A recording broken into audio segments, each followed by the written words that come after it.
History is written by those who draw the maps, but the most fascinating stories often unfold in the erased spaces between the lines. This is an investigation into the hidden borderlands, the forgotten zones where empires met and mixed far more than their official records ever admitted. These were not empty frontiers, but vibrant crucibles where cultures, languages, and ideas fused into something entirely new. By the end, you will see the familiar map of the past dissolve, replaced by a world of astonishing connections and fluid identities. How did a Viking king end up with a Byzantine title? Why does a church in Sicily bear inscriptions in 3 different sacred languages? The answers lie in these shadowy spaces where the rules are known. What does it mean for our understanding of history when the borders themselves begin to blur?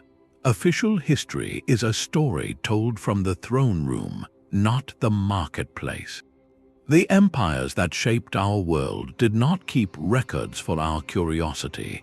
Every decree, every census, every victory inscription was an instrument of power.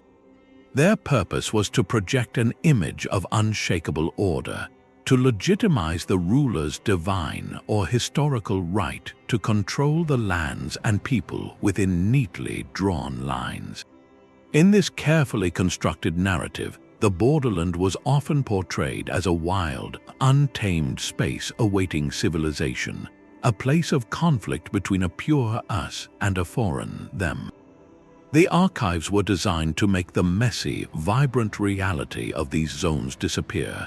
Think about what gets written down and, more importantly, what does not. A tax collector's ledger will meticulously record the goods taken from a frontier village, but it will not record the quiet trade agreements made between that village and the nomadic tribe just beyond the imperial boundary, agreements that ensured mutual survival. A royal chronicle will glorify a battle to subdue a rebellious border province, but it will remain silent on the decades of peaceful intermarriage, shared festivals, and blended spiritual practices that made the people of that province impossible to categorize as simply us or them. The everyday realities of cooperation, of families speaking 2 or 3 languages at home, of adopting a neighbor's customs while keeping your own, these were the background noise of life that the state's paperwork was not built to hear. This is why historians speak of reading against the grain. It means looking at a document not for what it proudly declares, but for the shadows it accidentally casts. A law repeatedly forbidding a certain practice is powerful evidence that the practice was, in fact, widespread and stubbornly persistent. A complaint from a central official about the unreliable loyalties of frontier troops hints at soldiers whose identities were rooted in their local landscape, not in a distant capital. The official record gives us the map the empire wanted everyone to see. To find the real terrain, we must learn to listen for the whispers between its authoritative lines. This quest to hear those whispers requires a special kind of toolkit. To reconstruct the vibrant life of a borderland, historians and archaeologists must become detectives, piecing together clues that the empires themselves overlooked. They begin not with royal decrees, but with the objects of everyday life. A fragment of pottery found far from its origin tells a story of trade networks that ignored official borders. The design on a coin minted in a frontier town might blend symbols from 2 different rulers, a silent testament to dual allegiances or a local culture crafting its own identity.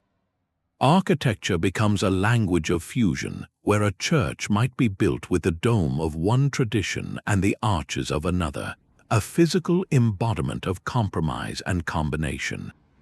Linguistics offers another powerful lens. The presence of loanwords, the structure of a local dialect, or even the survival of a place name through multiple conquests reveals layers of cultural contact. A single word for a common tool, borrowed from a neighboring language and adapted over generations, can be more telling than a treaty. In more recent times, genetic studies add another dimension, tracing the movement and mixing of people themselves, often revealing patterns of migration and family ties that written records never acknowledged. Perhaps most revealing are the sources that were never meant for the Imperial archive. A traveler's diary filled with observations of local customs captures the lived reality the state ignored. A legal dispute between neighbors in a border village recorded in a local court can reveal complex property laws, shared religious sites, and intermarried families, the messy human details of coexistence. Local chronicles, often dismissed by central historians as parochial, preserve the pride and perspective of the borderland community itself. When you bring all these threads together, the artifacts, the words, the DNA, and the local voices, a picture emerges that is infinitely richer and more human than the stark, black and white map drawn from the capital. It shows us that while empires drew lines in the sand, the people who lived along those lines were often drawing circles, creating communities of their own. To see this process in action, we can travel to one of history's most famous crossroads, a place where three continents met. There is no better example of this fluid world than the vast, open corridor of the Eurasian steppe. For centuries, Western maps labeled this immense grassland as a terrifying blank space, a barrier separating the civilized worlds of Europe and Asia. But to the people who lived there, it was the opposite of a barrier. It was the ultimate highway, a sweeping stage for a continuous, centuries-long exchange that shaped continents. The great nomadic confederations, from the Scythians and the Xiongnu to the later Mongols, were not isolated tribes. They were sophisticated, mobile cultures whose power and identity were built on connection. Their entire way of life was a dialogue with the settled empires along the steppe's edges. From China, they acquired silks and sophisticated metalworking techniques. From Persia and the Byzantine world, they traded for glass, textiles, and religious ideas. In return, they provided horses, furs, and something even more transformative: mobility. The steppe was a transmission belt for innovation. Consider the stirrup, a seemingly simple technology that revolutionized warfare and, by extension, society. Its development and refinement are deeply tied to the needs of steppe cavalry, and from there it traveled west, changing the face of European combat and knighthood. The composite bow, a masterpiece of engineering made from layers of wood, horn, and sinew, was another product of this environment, a tool that gave nomadic archers astonishing power and range. This exchange was not merely material. Look at the stunning gold artifacts from Scythian burial mounds, the intricate animal-style art, full of swirling, predatory energy, is unmistakably a steppe tradition. Yet, archaeologists find these objects depicting creatures from Greek mythology or crafted with techniques borrowed from Persian goldsmiths. This is hybrid art created for a nomadic elite who saw themselves as part of a wider, cosmopolitan world. Ideas traveled just as freely as goods. Nestorian Christianity, a branch of the faith that spread eastward from Persia, found receptive audiences among steppe peoples, its crosses appearing on artifacts from Central Asia. Buddhism made its long journey from India to China, not just along the Silk Road's southern oases, but through the patronage and protection of steppe rulers who controlled the northern routes. The steppe confederations were political hybrids too. Their leaders often took titles from their sedentary neighbors, weaving Chinese or Persian concepts of kingship into their own traditions of rulership. They acted as middlemen, protectors, and sometimes conquerors, but their role was always that of a connector. The official histories written in Rome or Chang'an might describe them as savage outsiders, a unified threat from the wild. But the archaeological record tells a different story, one of selective adoption, creative fusion, and a deep, pragmatic engagement with every culture they touched. The border here was not a line but a spectrum, a zone of constant negotiation where a rider could be a Buddhist, wear a Chinese silk robe, shoot a composite bow, and be buried with gold art that told stories from across the known world.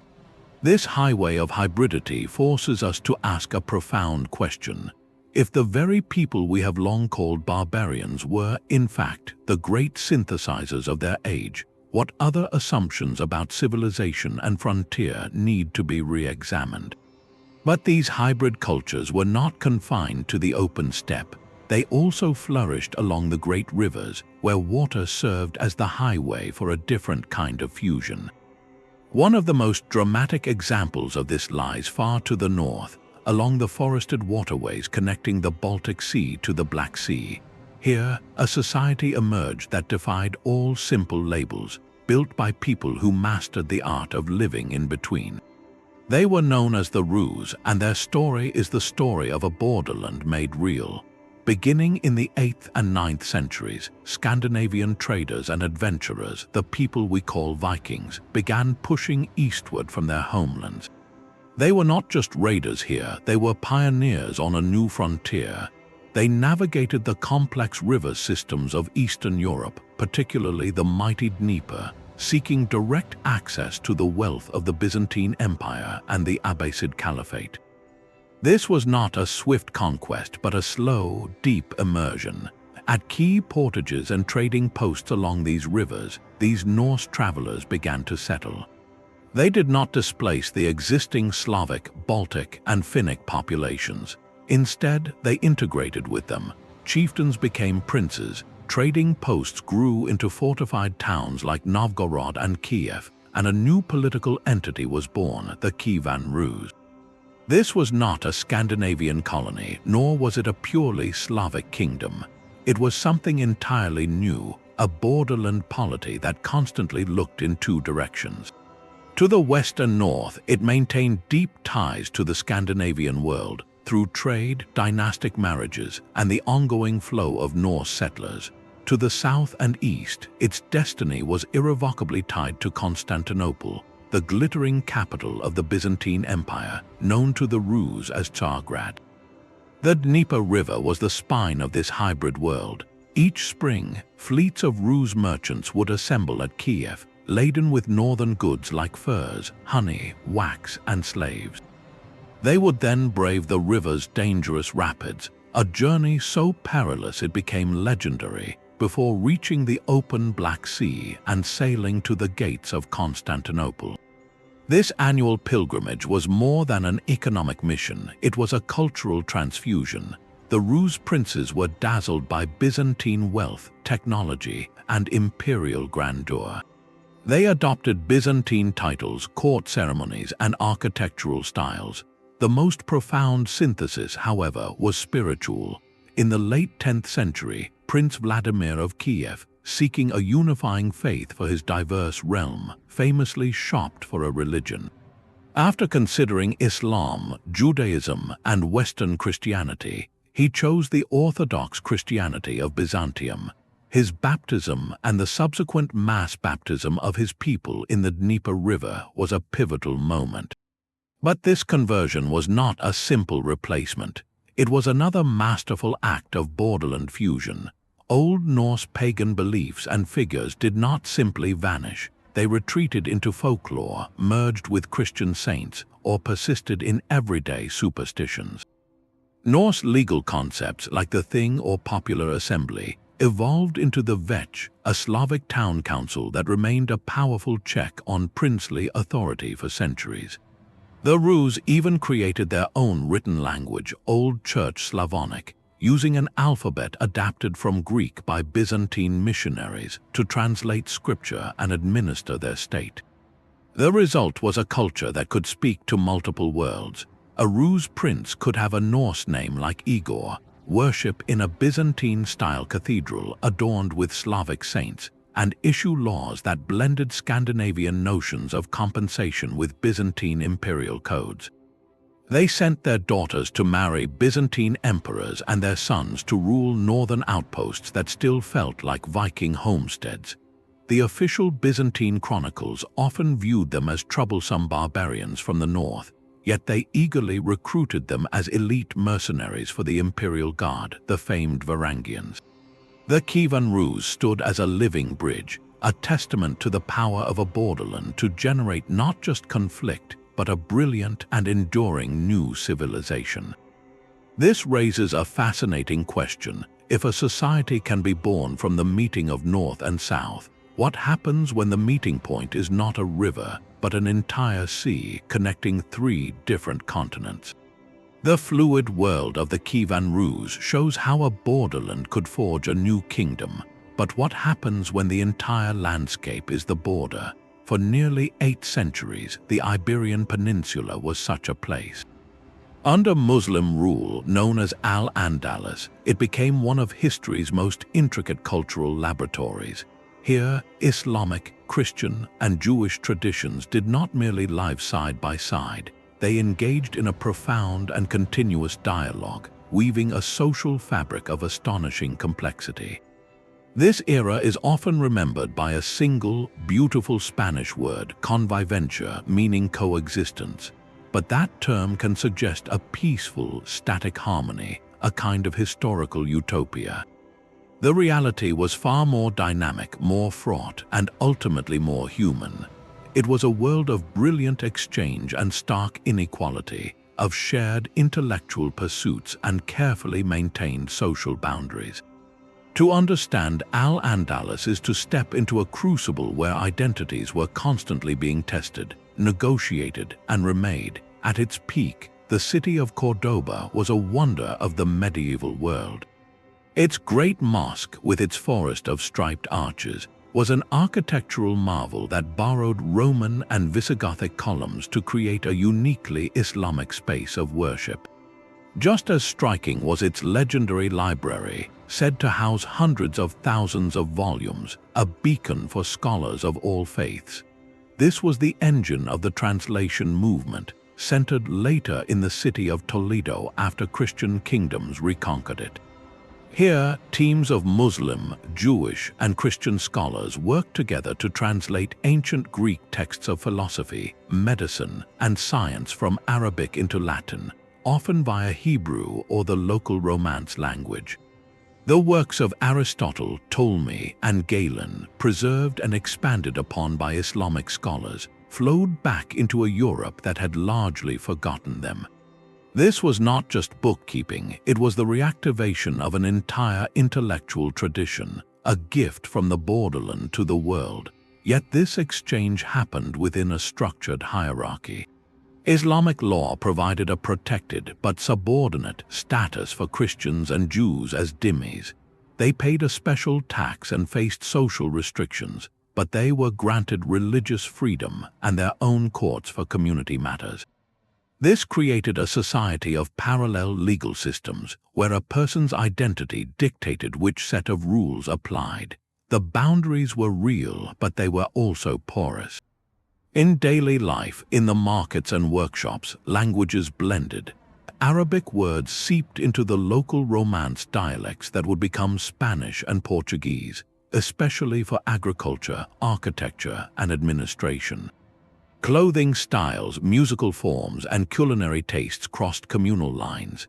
The most visible fusion is perhaps the Mudejar style, an architectural language that emerged after the Christian reconquest.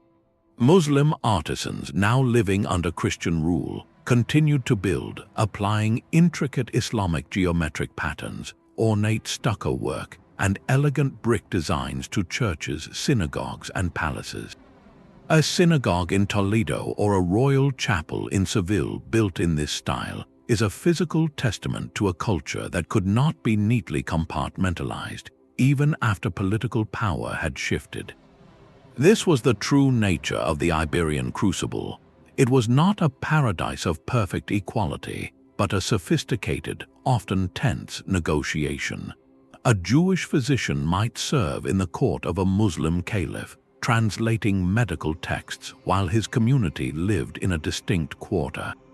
A Christian soldier might fight for a Muslim ruler against a rival Christian kingdom, his allegiance shaped by local politics more than religious dogma. The genius of this borderland was its capacity for synthesis within a framework of difference.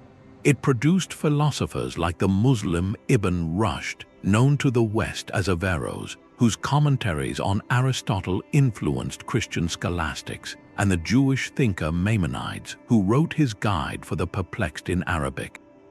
Their work transcended the very categories that the society itself maintained. The legacy of al-Andalus is a powerful reminder that the most enduring creations often come not from purity, but from the creative, complicated, and sometimes contradictory space where worlds overlap. This pattern of synthesis raises a compelling possibility. Could a borderland exist not just on the fringes of empires, but as the very foundation of an empire's identity? The legacy of al-Andalus proves that an entire society can become a borderland. But what if an empire was built not on rejecting that mixture, but on embracing it as its core strength? For the answer, we must sail to the heart of the Mediterranean, to an island that is less a single place than a living archive of layered worlds. Sicily has been a crossroads for millennia, a coveted prize for every major power that sailed the inland sea. Its soil holds the footprints of ancient Greeks, Romans, Byzantines, Arabs, Normans, and Spaniards, each leaving an indelible mark. But one period stands out as a masterpiece of deliberate cultural fusion, a time when the rulers did not just tolerate the diversity they conquered, they systematically wove it into the very fabric of their state. This was the Norman Kingdom of Sicily in the 12th century. To understand this achievement, you have to appreciate the sheer complexity the Normans inherited. They were a band of Frankish adventurers from northern France, famous for their martial prowess. In the 11th century, they arrived in southern Italy as mercenaries and stayed as conquerors. By the year 1072, they had seized Sicily from its Muslim rulers, who had themselves taken it from the Byzantine Empire. The Normans thus found themselves masters of a population that was predominantly Greek-speaking Christians and Arabic-speaking Muslims, with communities of Jews and Lombards. A lesser power might have tried to impose its own language, faith, and laws, sparking rebellion and resentment. The Norman kings, particularly Roger II and his grandson Frederick II, chose a radically different path. They decided to rule through the existing systems, creating a government that was a brilliant hybrid. The royal court in Palermo became a truly multilingual and multi-confessional hub. The administration ran on three parallel bureaucracies. Arab scribes using the elegant Arabic script managed the finances and the diwan, a sophisticated land registry and tax system borrowed directly from Islamic governance. Greek officials handled relations with the still powerful Byzantine Empire and the island's eastern Christian population. Latin scribes dealt with the church and communications with the rest of Catholic Europe. A single royal decree might be issued in all three languages, a practical necessity that also sent a powerful message of inclusion. The kings styled themselves with titles that reflected this synthesis, calling themselves not just kings of Sicily, but heirs to Byzantine basileus and Muslim emirs. They wore robes of silk inscribed with Arabic blessings, and their coins bore legends in Latin, Greek, and Arabic. This was not cultural appropriation in a cynical sense. It was a pragmatic and profound recognition that to govern this island, one had to speak in all its native tongues. Nowhere is this philosophy more breathtakingly visible than in the architecture they commissioned. The crown jewel is the Palatine Chapel, the royal chapel within the Norman Palace in Palermo. To step inside is to experience sensory overload in the most magnificent way. Your eyes are drawn upward to a resplendent, golden mosaic ceiling, a masterpiece of Byzantine craftsmanship depicting Christ Pantocrator surrounded by saints and angels, all rendered in the solemn, iconic style of Constantinople. But then you look down. The floor is a dazzling expanse of inlaid marble and porphyry. forming intricate geometric patterns that are purely Islamic in their mathematical elegance and avoidance of figural imagery. The walls are clad in shimmering mosaics, but also in delicate, honeycombed stucco muqarnas, an architectural form born in the Islamic world. The wooden ceiling of the nave is a marvel unto itself, carved and painted with thousands of tiny panels in the muqarna style, depicting scenes of courtly life, musicians, and hunters, blending Persian artistic motifs with a sensibility that feels uniquely Sicilian. And then there are the words. Inscriptions run along the walls and arches, a silent chorus in 3 sacred languages. Latin verses from the Psalms proclaim Christian devotion. Greek texts honor the Orthodox tradition, and flowing Arabic calligraphy offers praises to God, quoting from the Quran. They are not placed in conflict, but in conversation, each given a place of honor. This chapel was not a confused jumble of styles. It was a meticulously planned statement. It declared that the Norman king was a universal ruler, a patron of all the wisdom and beauty his diverse kingdom contained. He could pray under a Byzantine Christ, walk on an Islamic geometric floor, and read the word of God in 3 scripts, all within his own private sanctuary. The chapel was a microcosm of the kingdom itself, a physical manifesto for a borderland state that saw strength in synthesis. This fusion extended far beyond art and administration. The Norman court became a legendary center for science and learning, precisely because it drew from all its cultural streams. Arab geographers like al-Idrisi worked under King Roger's patronage to create the most accurate world map of the era, the Tabula Rogeriana. Jewish and Christian scholars translated medical and philosophical texts from Arabic into Latin, continuing the work that had begun in Toledo. The royal gardens, with their sophisticated irrigation systems, blended Arab agronomy with local plants. Even the royal guard was a hybrid, composed of Muslim soldiers whose loyalty was to the king personally, not to a single faith. The Norman kingdom of Sicily presents us with a stunning historical possibility. It shows that a borderland identity, forged from the layers of successive empires, could be consciously adopted as the foundation for a powerful, innovative, and stable realm. The kings did not see themselves as Frenchmen ruling foreigners. They saw themselves as something new, as Sicilian monarchs whose authority was magnified by their ability to channel the legacy of Byzantium, the intellect of Islam, and the faith of Rome. Their kingdom was a palimpsest, a parchment where older writings were never fully erased, but built upon to create a richer, more complex text. This raises a profound and haunting question. What happens to such a brilliantly constructed hybrid world when the political winds shift, when a new power arrives that sees mixture not as strength, but as a weakness to be purified? The Norman experiment in Sicily was a conscious choice to celebrate mixture, but not every hybrid culture was forged by royal decree. Some of the most enduring syntheses emerged organically, far from palaces, along the bustling edges of the ocean. On the eastern coast of Africa, facing the vast Indian Ocean, a string of cosmopolitan city-states thrived for centuries, creating a world where the monsoon winds dictated not just trade but identity. This was the Swahili coast, a maritime borderland stretching from modern-day Somalia to Mozambique, where the African continent engaged in a continuous, profound dialogue with the wider world. Here, the border was not a line in the sand, but the shoreline itself, a permeable membrane through which people, goods, and ideas flowed with the seasonal rhythms of the wind. The great city-states like Kilwa, Mombasa, and Zanzibar were not colonial outposts of a foreign power, but independent, wealthy hubs born from a partnership.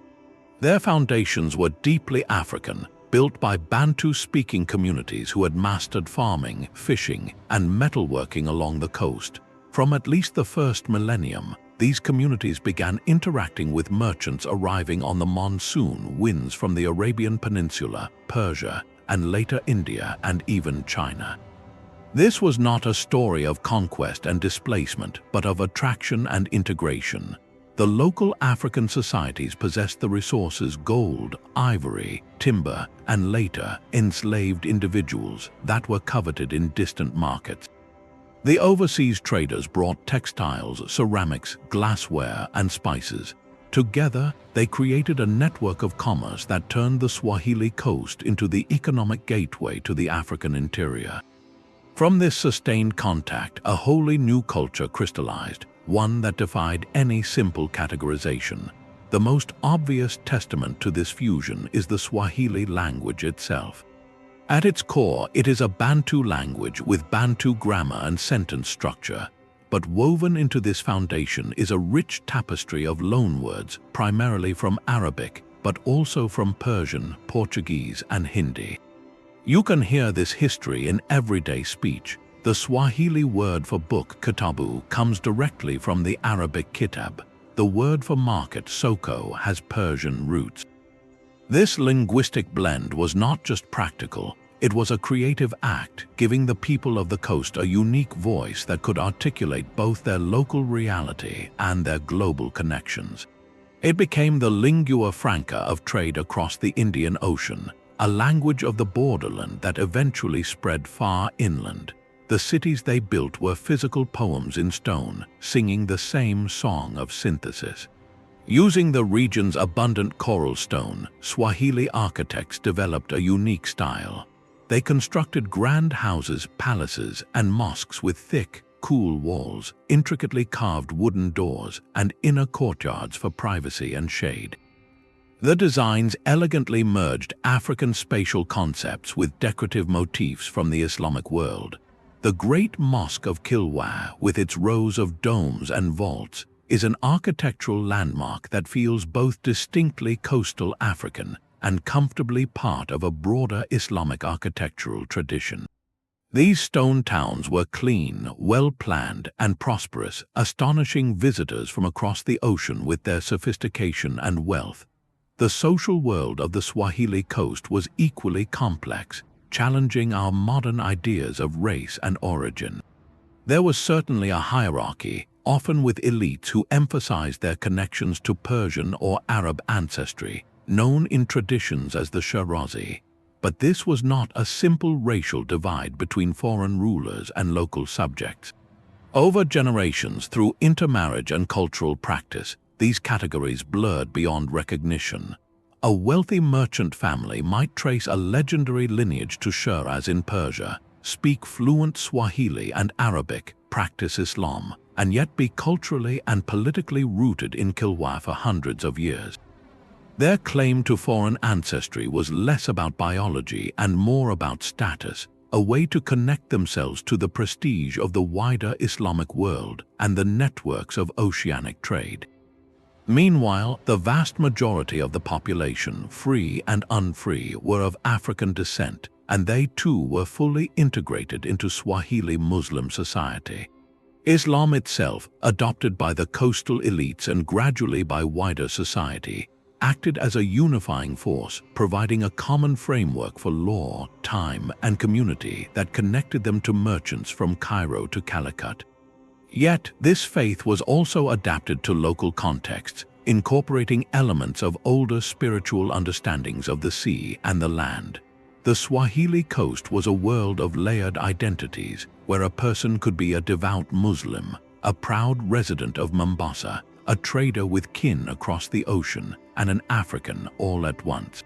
This society was not a paradise of equality. It had its own sharp divisions of class and servitude, but it stands as a powerful example of a borderland culture that generated its own enduring civilization from the meeting of continent and ocean. It forces us to ask if identity can be as fluid and blended as the waters of the Indian Ocean. What other rigid stories about our past are waiting to be washed away by a closer look at the tide lines of history?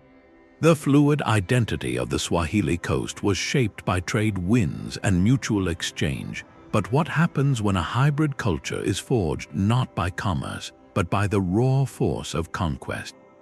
The answer lies in the heart of the 13th century Persian world, shattered and then astonishingly remade by the most unlikely of patrons. In 1258, the armies of Hulagu Khan, grandson of Genghis, swept into the Middle East.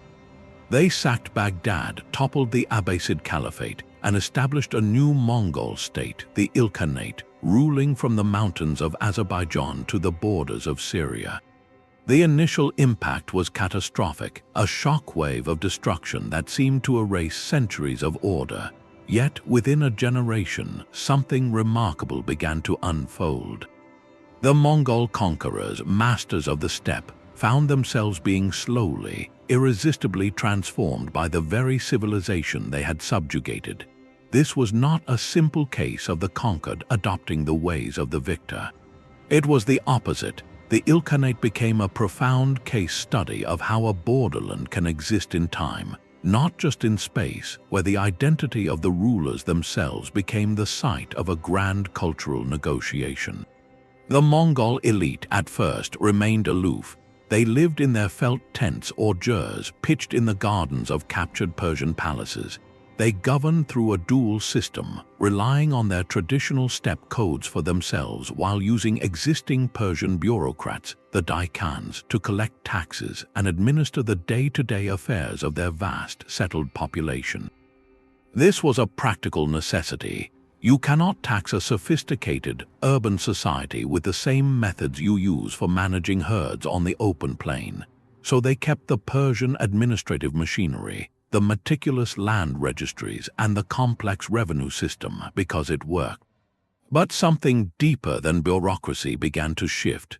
The language of power started to change. While Mongolian remained the tongue of the court and the military, Persian began its ascent as the language of administration, literature, and high culture. Ilkhanate rulers started to commission works in Persian, not just dry government manuals, but epic poetry and lavish histories. The most famous of these is the Jami al-Tawarik, or Compendium of Chronicles, commissioned by the Vizier Rashid al-Din. This was no ordinary chronicle.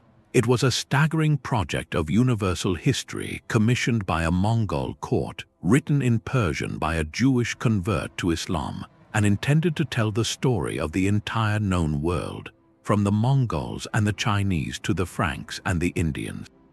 Its very creation signaled a monumental shift. The Mongols were no longer just destroyers from the outside. They were now patrons of a Persianate world, seeking to place their own explosive history within the grand tapestry of human civilization. This cultural embrace bloomed into a full-fledged renaissance under rulers like Ghazan Khan. Ghazan's reign is a fascinating window into this syncretic moment. He made a decision that would reshape his empire, converting to Islam. This was a monumental political and spiritual realignment, tying the Ilkhanate to the faith of the majority of its subjects. But Ghazan's conversion was not a clean break with his past. He did not simply swap one identity for another. Instead, he performed a delicate fusion. He remained a Mongol Khan, upholding certain steppe traditions and symbols of authority. His court culture became a unique blend. He built magnificent Islamic mosques and madrasas, yet he also continued the Mongol tradition of holding grand audiences and feasts in massive, ornate tents erected within palace grounds. Persian miniature painting, the art of illustrating books, flourished under his patronage. These paintings often depict the Ilkhanate court, and they are masterpieces of cultural synthesis. You see Mongol princes with their distinctive hairstyles and robes, seated in Persian gardens, listening to poets recite verses in Persian, surrounded by architecture that blends Islamic arches with motifs hinting at East Asian influences. The artists themselves used Chinese techniques of landscape painting and cloud rendering, learned through the peace of the Mongol Empire, and applied them to Persian stories and settings. This was not mere imitation, it was the birth of a new aesthetic. Even religious practice reflected this blended reality. While Ghazan promoted Islam, the religious landscape of the court remained experimental. Buddhism, Nestorian Christianity, and shamanistic traditions from the steppe still had their adherents and were often discussed in the open, intellectual atmosphere the Ilkhans fostered.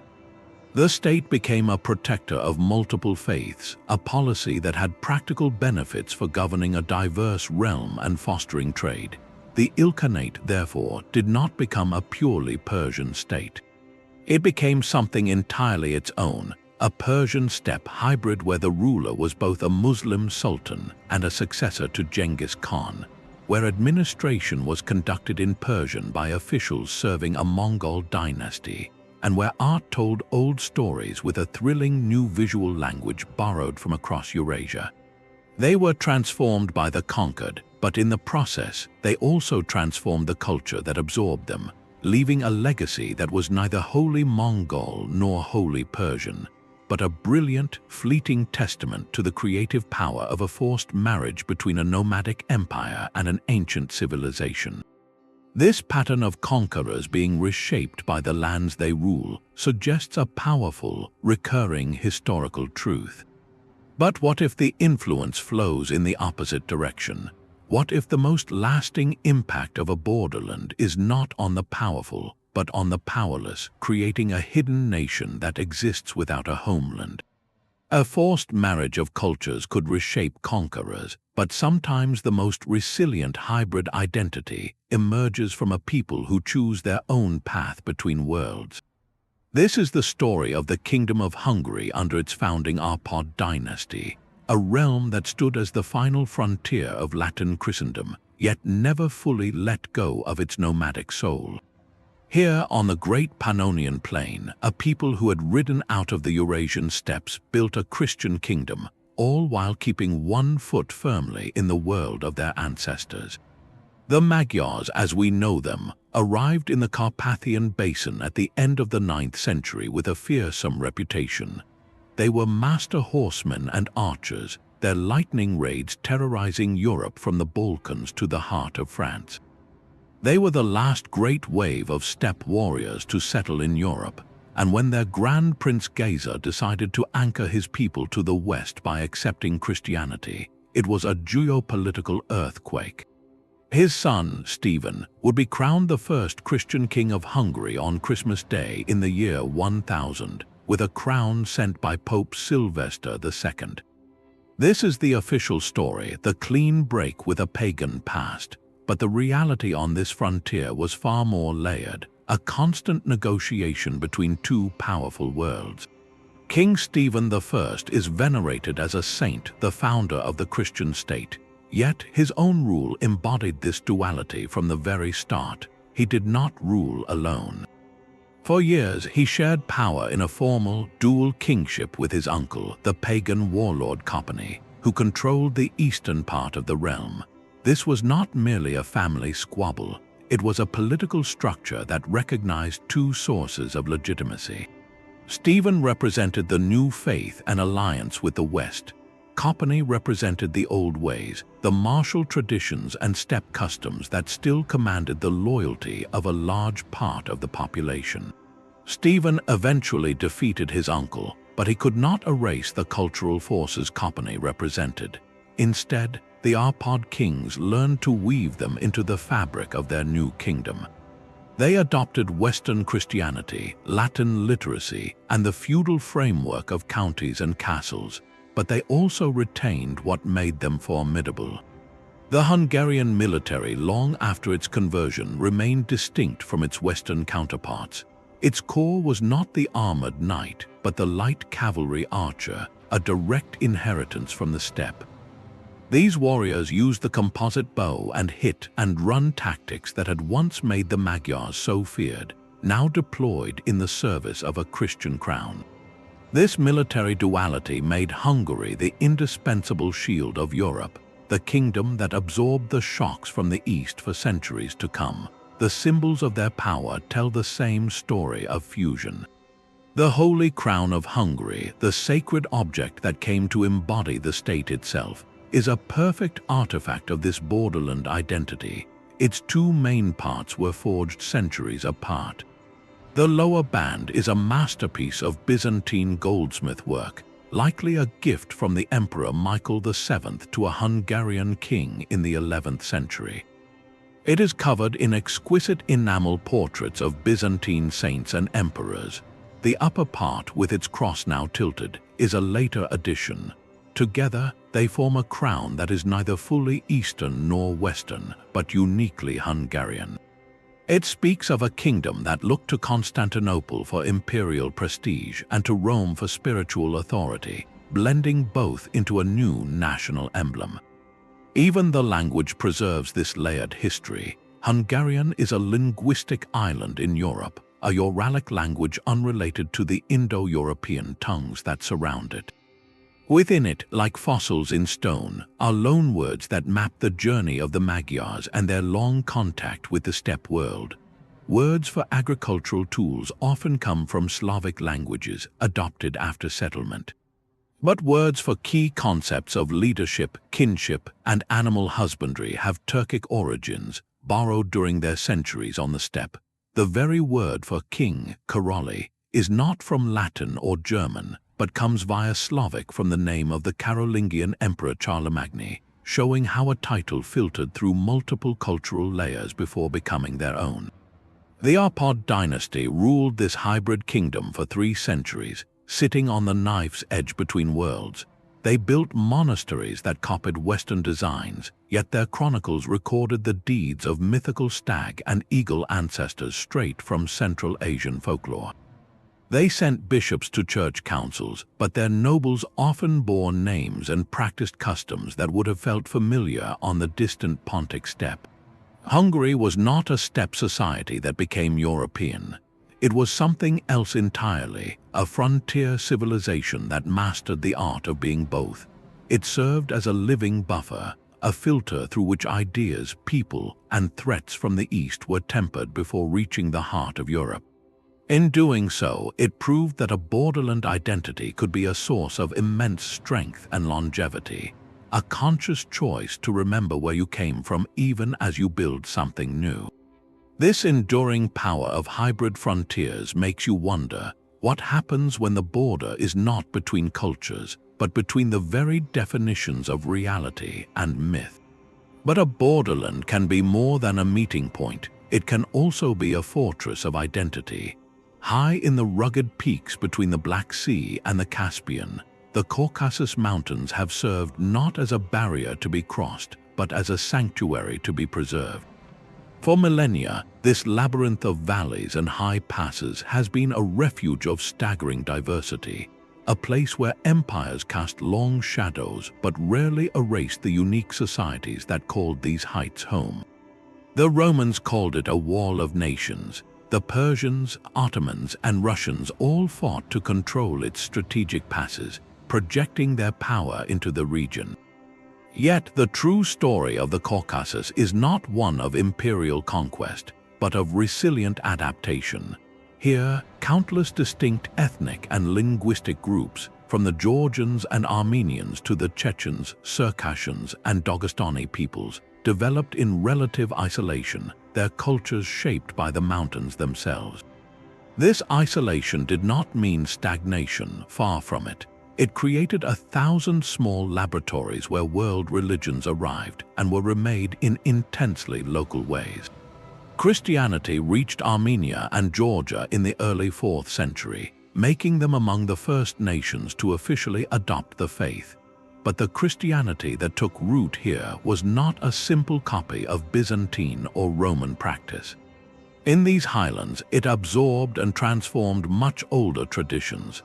Ancient pagan shrines dedicated to local deities were often rededicated to Christian saints, with the sites themselves retaining their sacred power in the community's memory. The stunning stone churches of Georgia, carved into cliff faces or standing alone in alpine meadows, feel organically part of the landscape, as if the mountain itself had given birth to them. Their intricate carvings sometimes include pre-Christian symbols, like solar crosses or motifs of the Tree of Life, weaving older beliefs into the new theological fabric. Similarly, when Islam spread into the Eastern Caucasus, it did not simply replace existing customs. Among many peoples of Dagestan, for instance, Islamic law and practice blended with ancient codes of mountain honor known as adat.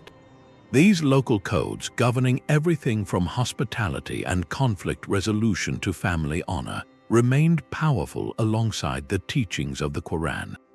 The result was a distinctive form of Islamic life where a village's collective decision, guided by both adat and sharia, could hold as much authority as the opinion of a distant religious scholar. This pattern of synthesis extended to language and daily life.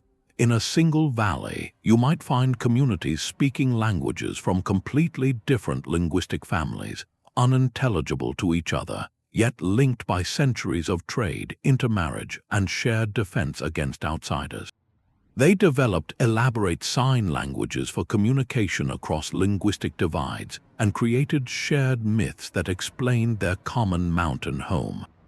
The Naht sagas, epic cycles of tales found among many peoples of the North Caucasus, feature heroes and themes that resonate from the Black Sea to Central Asia, a shared mythological bedrock beneath a dizzying variety of tongues. The empires that surrounded this region saw it as a troublesome frontier, a place to extract tribute or garrison soldiers. But for the peoples of the Caucasus, the mountains were the center of the world, a vertical borderland that offered protection enough to nurture astonishing diversity and foster a unique kind of cultural confidence. They took the grand narratives offered by global empires and world religions and folded them into the intimate scale of their own valleys, creating traditions that were both universal and deeply, unmistakably local. This raises a profound question about the nature of borders themselves. If a mountain range can act as a shield for diversity, what happens in a place with no natural barriers at all, where the border is nothing but a line on a map drawn through someone's living room? But borders are not always defined by mountains or rivers. Sometimes the most formidable barrier becomes the most vital bridge. The Sahara Desert, a sea of sand stretching across northern Africa, appears on maps as a vast, empty void, a beige blotch separating the Mediterranean world from sub-Saharan Africa. For centuries, outsiders viewed it as a desolate wasteland, an impenetrable barrier to civilization. Yet, this perception could not be more wrong. The Sahara was not a wall, it was a highway. It functioned as a colossal, trans-regional borderland, a connective tissue woven from ancient trade routes that carried not just gold and salt, but entire cultures across the dunes. To cross the Sahara was to undertake one of the most perilous journeys on Earth. Caravans of thousands of camels, known as the ships of the desert, would assemble at northern hubs like Sijil Mossa in Morocco. They would then embark on a months-long voyage across sun-scorched plains and towering sand seas, guided by the stars and the deep, generational knowledge of desert peoples. Their destination was the Sahel, the fertile belt of land south of the desert, and its legendary cities like Timbuktu, Gao, and Janneh. The economics of this trade were stark and powerful. From the south came the gold of the Akan forests, ivory, spices, and kola nuts. From the north came salt, mined from the heart of the desert in places like Taghaza, a commodity as precious as gold in the tropical south for preserving food and sustaining life. Also flowing north were enslaved individuals, a tragic and integral part of this exchange that shaped societies on both sides of the desert. But this was never just an exchange of objects. It was a transmission belt for ideas, faiths, and identities. The most transformative idea to travel these routes was Islam. It did not arrive with armies but with merchants and scholars. Slowly, peacefully, it filtered down the trade routes, adopted first by ruling elites in Sahelian cities who saw value in connecting to a wider world of literacy, law, and commerce. Timbuktu became the ultimate symbol of this synthesis. By the 15th and 16th centuries, it was a dazzling center of learning, home to the University of Sankore and libraries filled with thousands of manuscripts on astronomy, law, medicine, and poetry. These manuscripts were written in Arabic, the language of scholarship and faith, but they dealt with local African contexts, legal issues, and histories. African scholars were commenting on Islamic law, recording the histories of their own empires like Mali and Songhai, and creating a unique intellectual tradition that was both devoutly Muslim and distinctly West African. Within the desert itself, hybrid cultures emerged to master this borderland world. The Tuareg, often called the Blue People for their indigo-dyed garments, are the iconic nomads of the Central Sahara. They are not Arabs but Berbers, an indigenous North African people. Over centuries, they crafted a society perfectly adapted to the desert's harsh logic. They controlled the caravan routes, providing protection, guides, and camels. Their social structure and complex legal codes were designed for mobility and conflict resolution across vast distances. They developed their own unique script, Tifinagh, used for inscriptions and short messages. While they adopted Islam, they maintained a markedly independent social structure, where women enjoyed relatively high status and literacy was common. The Tuareg became the living sinews of the Sahara, a people whose identity was inseparable from their role as connectors between worlds. The trading towns that dotted the Sahel edge were themselves experiments in multi-ethnic coexistence. A city like Gao, the capital of the Songhai Empire, was a mosaic.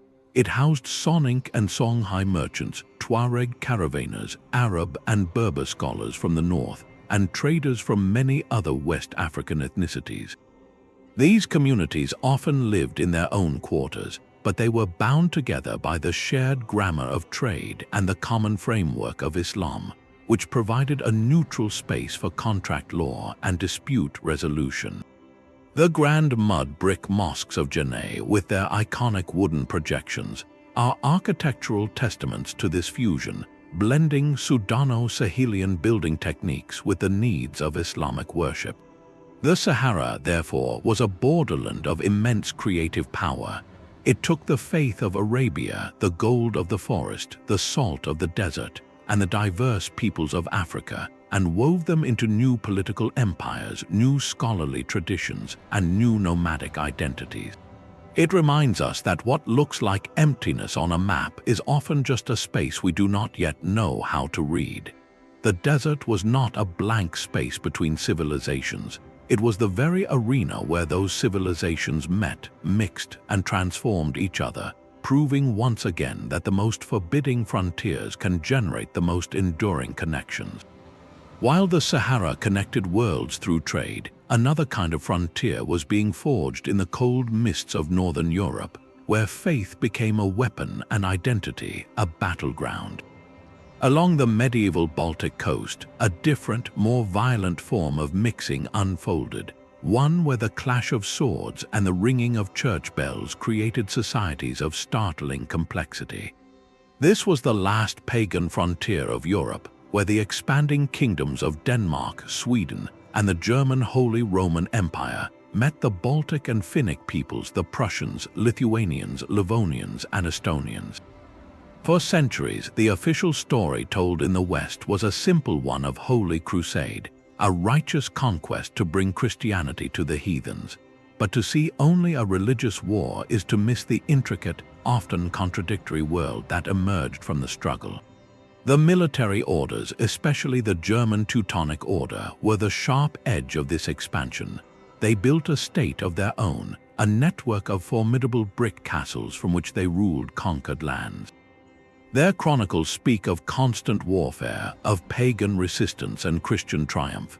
Yet, if you look closer at the society they built, the lines between conqueror and conquered begin to blur in fascinating ways. Take the fate of the conquered Prussian nobility. After initial, brutal subjugation, a remarkable process of assimilation began. The surviving Prussian elite were not exterminated or permanently enslaved. Instead, they were offered a path to power within the new order. By converting to Christianity and swearing allegiance to the Teutonic Order, these Prussian nobles could retain their local status, their landholdings, and even gain new privileges. Over generations, they learned German, adopted Western customs, and intermarried with the families of German knights and settlers.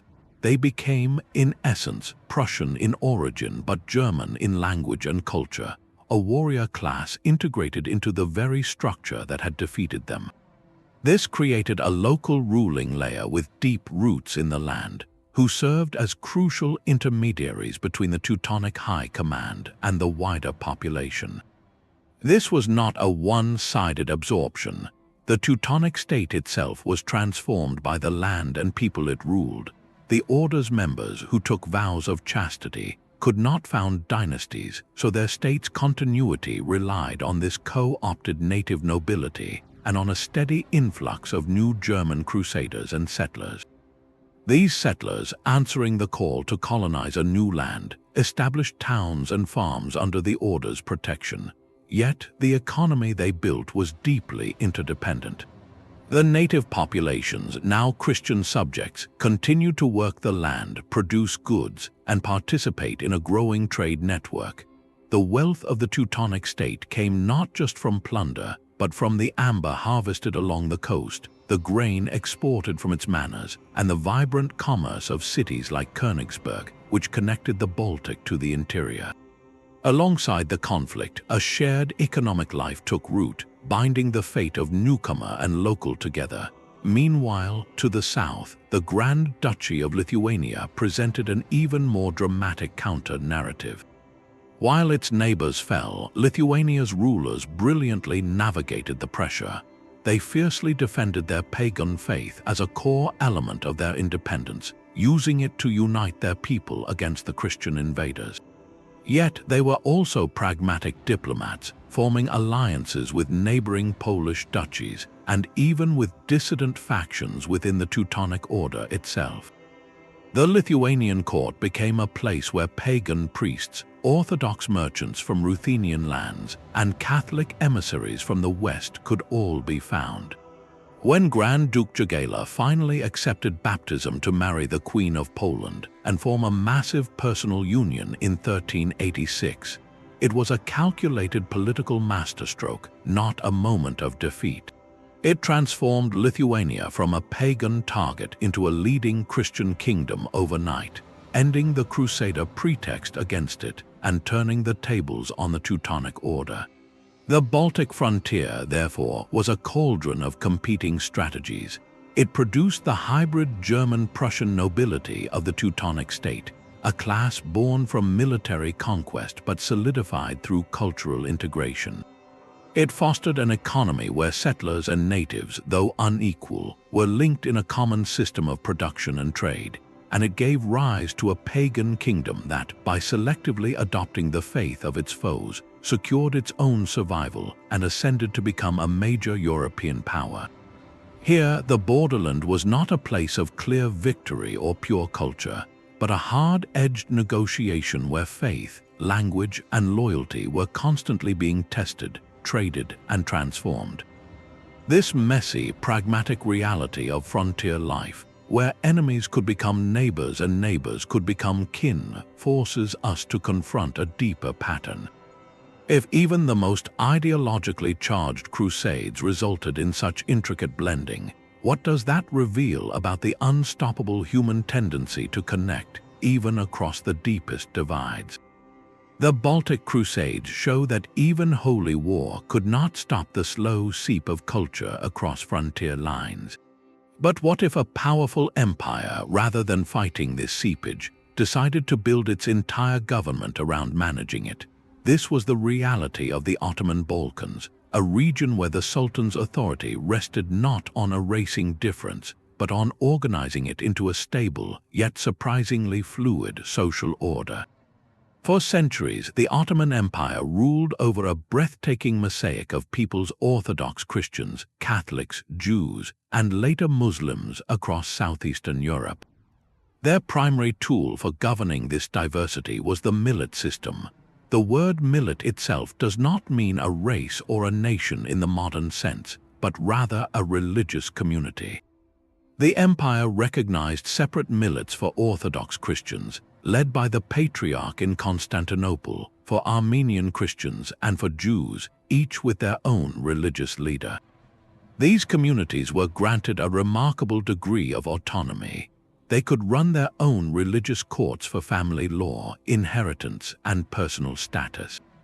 They collected their own taxes for communal needs and managed their own schools and charitable institutions. On the surface, this was a system of separation, a way to keep different groups in their own lanes to prevent conflict and ensure smooth administration.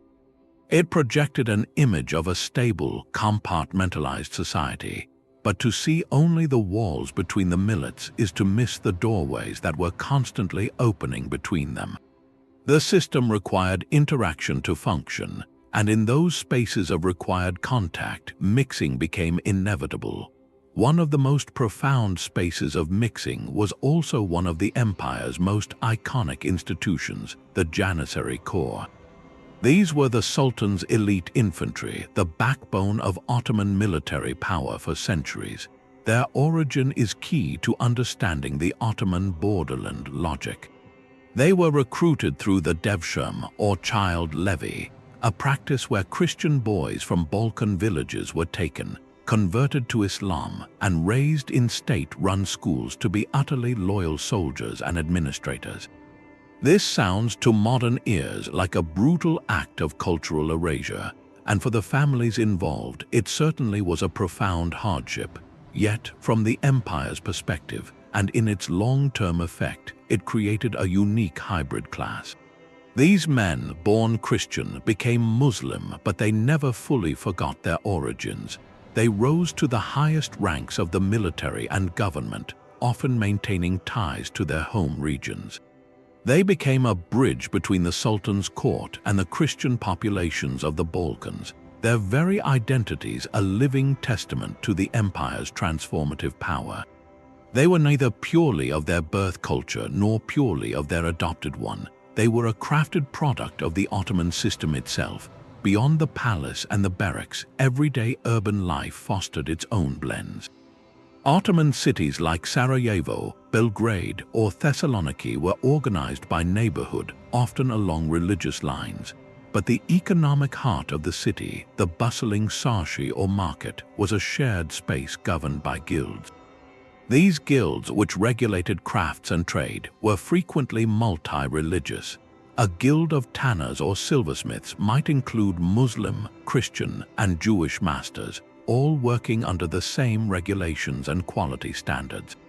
They celebrated their patron saint's day or festival together, not as a shared act of worship, but as a shared professional tradition. In the workshops and stalls, languages mixed, techniques were borrowed, and a common commercial culture emerged that transcended millet boundaries. Then there was the quiet, gradual process of religious conversion, which was far more complex than simple coercion.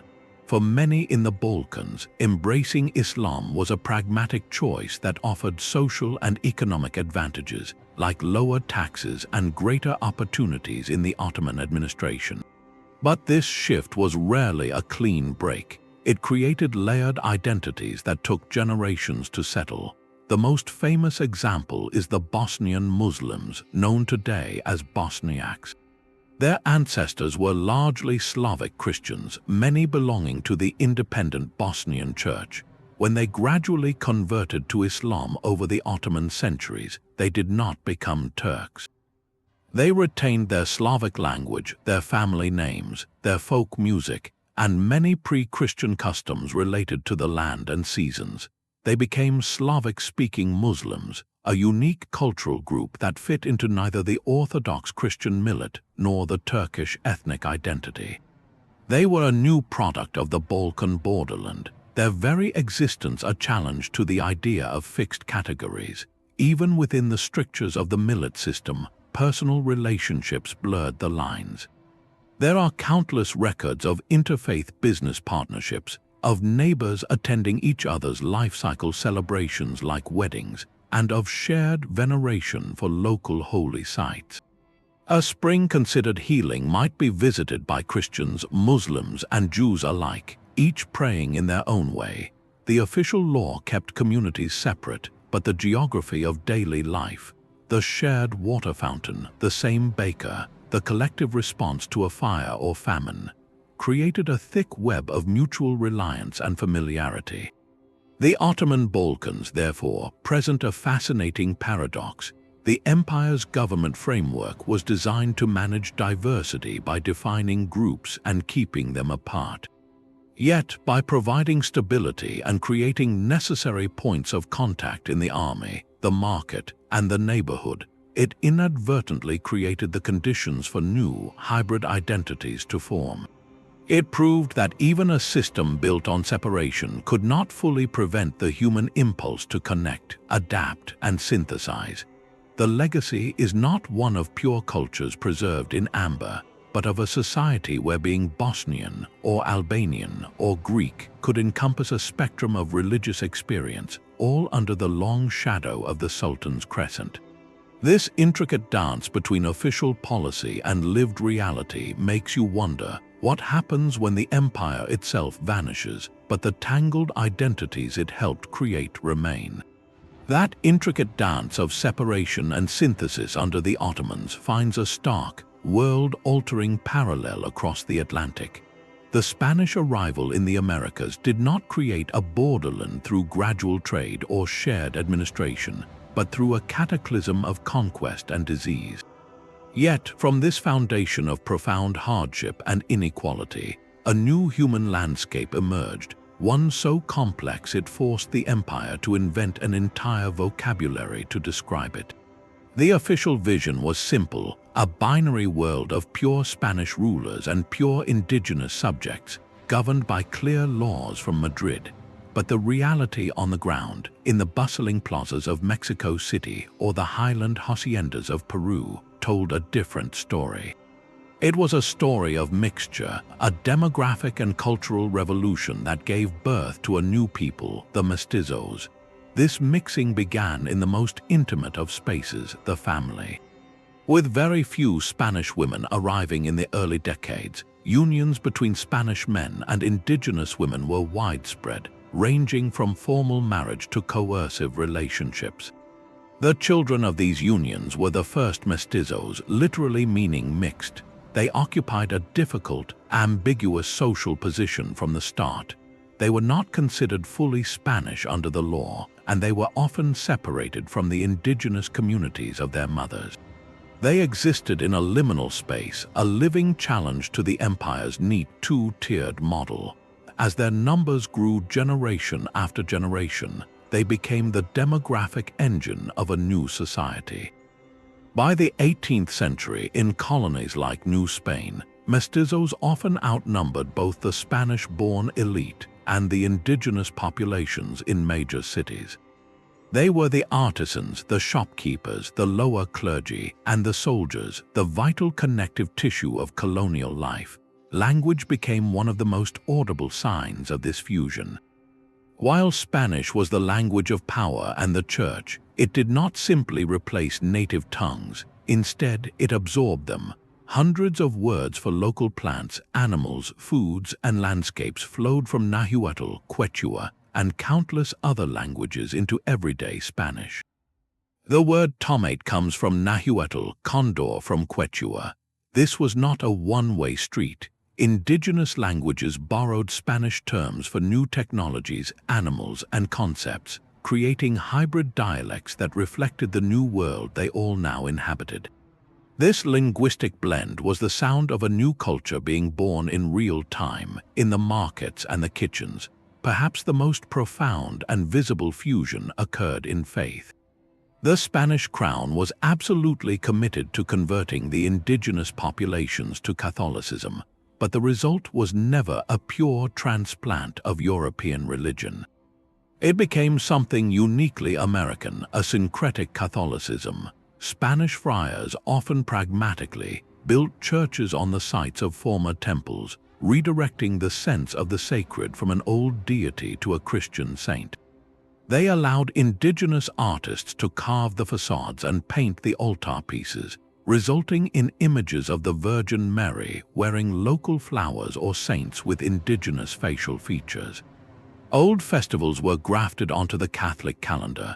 The Day of the Dead in Mexico beautifully merges Catholic All Souls' Day with ancient Mesoamerican traditions of honoring ancestors. In the Andes, the feast of Inti Raymi, the Inca sun god, was transformed into the festival of Corpus Christi, yet the processions and mountain offerings retained a deeply Andean spirit.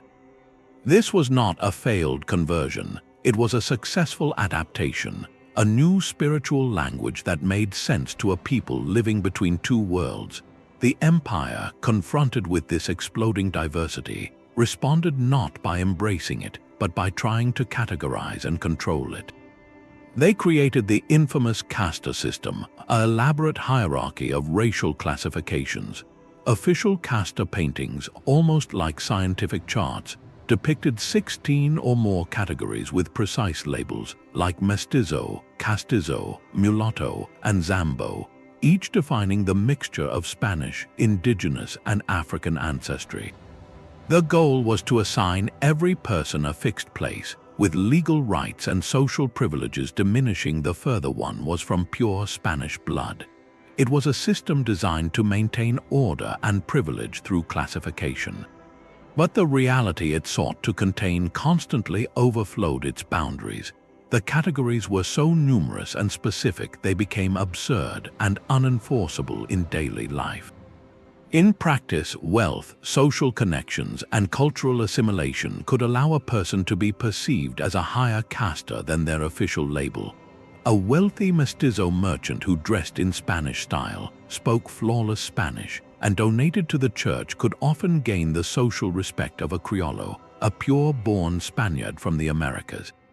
The casta system, meant to freeze social fluidity, instead documented its frantic, unstoppable pace. It became a bureaucratic fantasy, a paper attempt to deny the human reality happening in the streets. That human reality was most deliciously evident in the kitchen.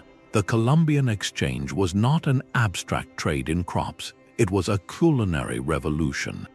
Indigenous staples like maize, tomatoes, potatoes, chocolate, and chili peppers met Spanish ingredients like wheat, rice, citrus, pork, and dairy. From this collision emerged entirely new cuisines.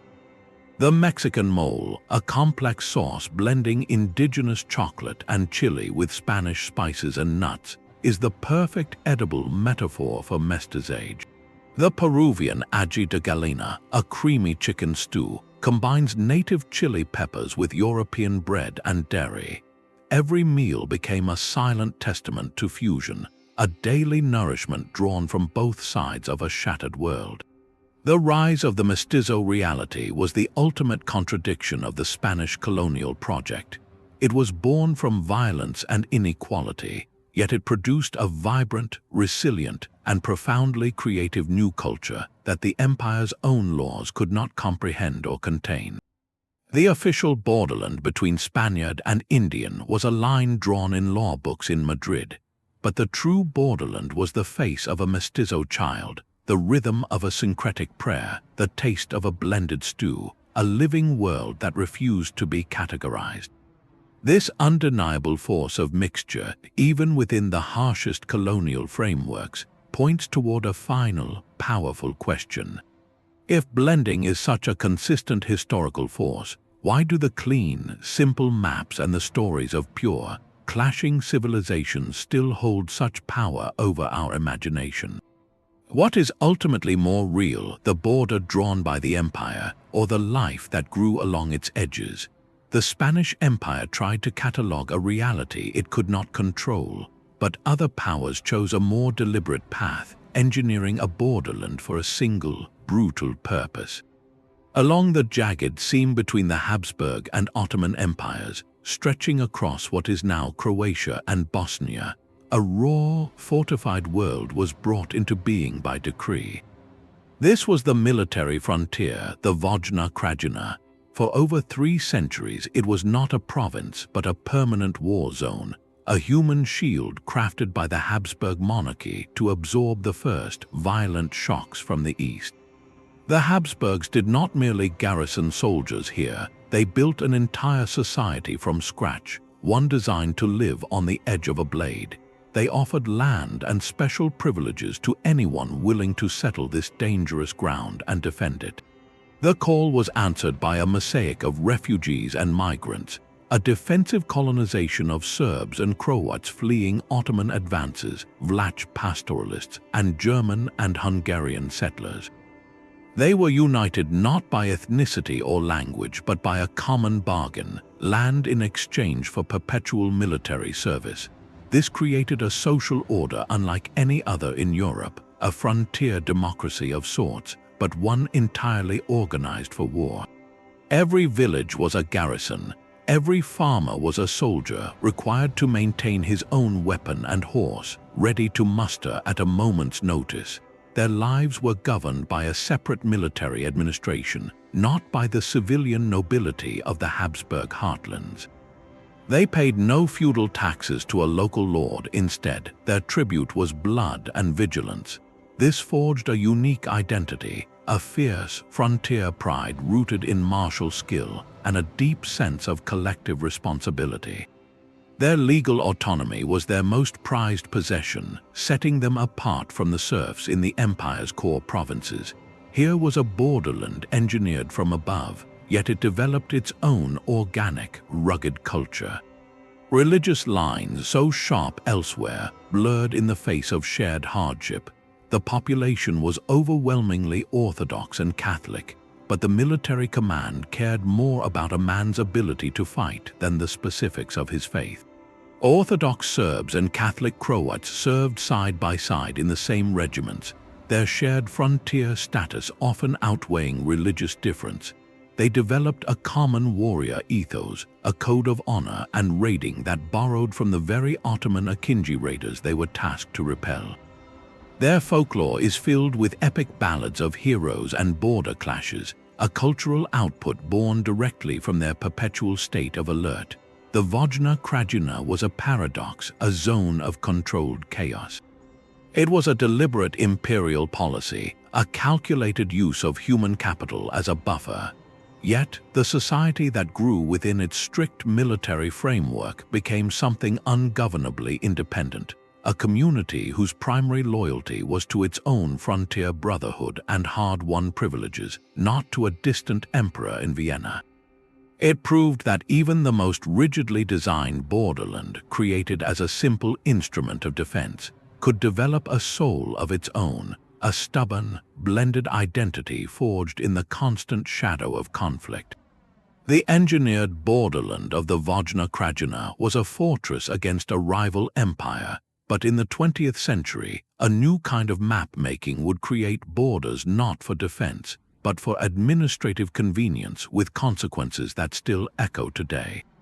In the wake of the First World War, the Ottoman Empire's collapse left a power vacuum across the Middle East. The victorious Allied powers, Britain and France, were handed mandates by the League of Nations, a responsibility to guide these territories to eventual independence. But on the ground, this noble-sounding mission often looked like a simple carving of spoils. One of the most consequential acts of this era was the creation of the modern state of Iraq. With a few strokes of a pen, British officials drew borders that paid little heed to the ancient, intricate human landscape they enclosed. They fused three distinct Ottoman provinces, Mosul, Baghdad, and Basra, into a single kingdom.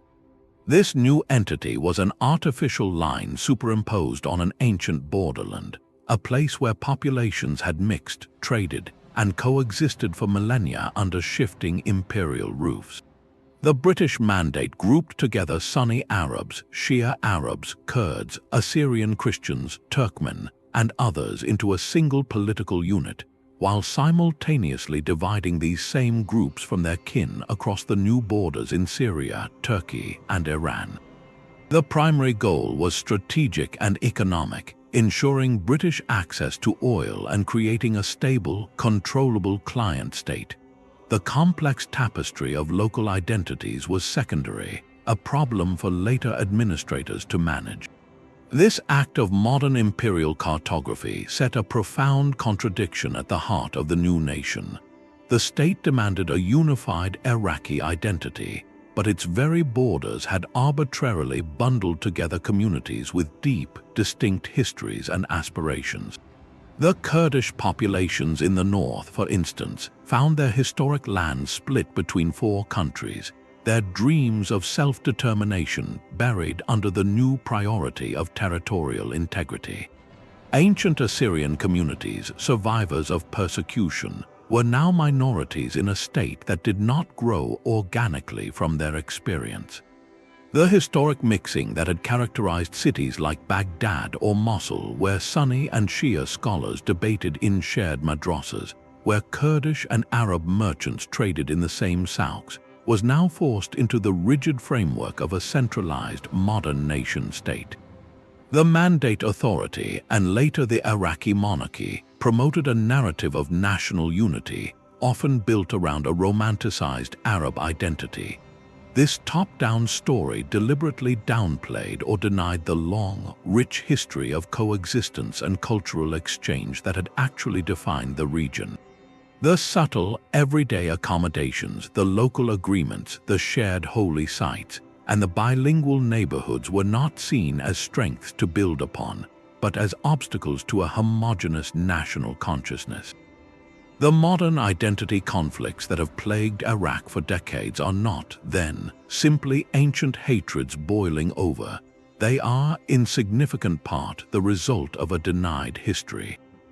When the state's foundational story ignores or suppresses the reality of its own diverse, borderland past, it creates a brittle identity. Resentments fester when one group's experience is centered as the national story, while others feel marginalized or invisible.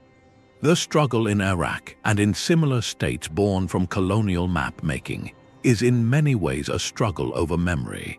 It is a contest between the simple, straight lines drawn on a map in a European office and the deep, tangled roots of peoples for whom the border was never a line, but a lived space of interaction.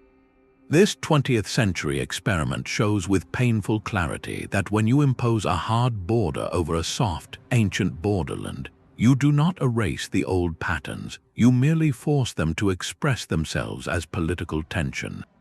The challenge becomes one of building a shared future that finally acknowledges the mixed, layered past that the imperial cartographers tried so hard to simplify. But what if the most successful border policy was not a wall, but a welcome? While other empires saw their frontiers as problems to be solved with soldiers and stone, the Eastern Roman Empire, what we call Byzantium, mastered a more subtle art. For 1,000 years, it defended not just a territory, but an idea of civilization, and it did so not only with legions, but with lavish gifts, intricate titles, and strategic marriages. Its border was less a line of battle than a membrane, designed to absorb and transform potential enemies into pillars of the empire itself. This was a world where diplomacy was not a sign of weakness, but the ultimate expression of imperial intelligence. The capital, Constantinople, was the grand stage for this performance. Imagine the scene. A delegation of Gothic chieftains or Slavic princes arrives at the Golden Gates. They are led through streets of staggering wealth, past towering monuments and bustling markets, to the magnificent throne room of the great palace. There, they would be received by the emperor, the Basileus, seated on a mechanical throne that could rise into the air, surrounded by golden lions that roared and mechanical birds that sang. This was not mere theater, it was a calculated psychological campaign, a display of power so overwhelming it made resistance seem futile, but the performance did not end with awe. It moved to generosity. The visitors would be laden with gifts, silk robes, bags of gold coin, and most importantly, prestigious titles. A barbarian king might leave not as a foe, but as a patricios, a patrician of the Roman Empire, or even a magister militum, a master of soldiers. He would be given an annual subsidy of gold, a formal treaty of alliance, and perhaps a royal bride from a minor branch of the imperial family. In return, he and his people, now called foederati, or allies, were expected to defend a stretch of the frontier, providing troops for the imperial army. This system turned potential invaders into border guards, paying them to protect the very lands they might have once raided. The brilliance of this policy was its transformative effect on the elites beyond the frontier. To be co-opted into the Byzantine system was to gain access to a world of unimaginable prestige and luxury.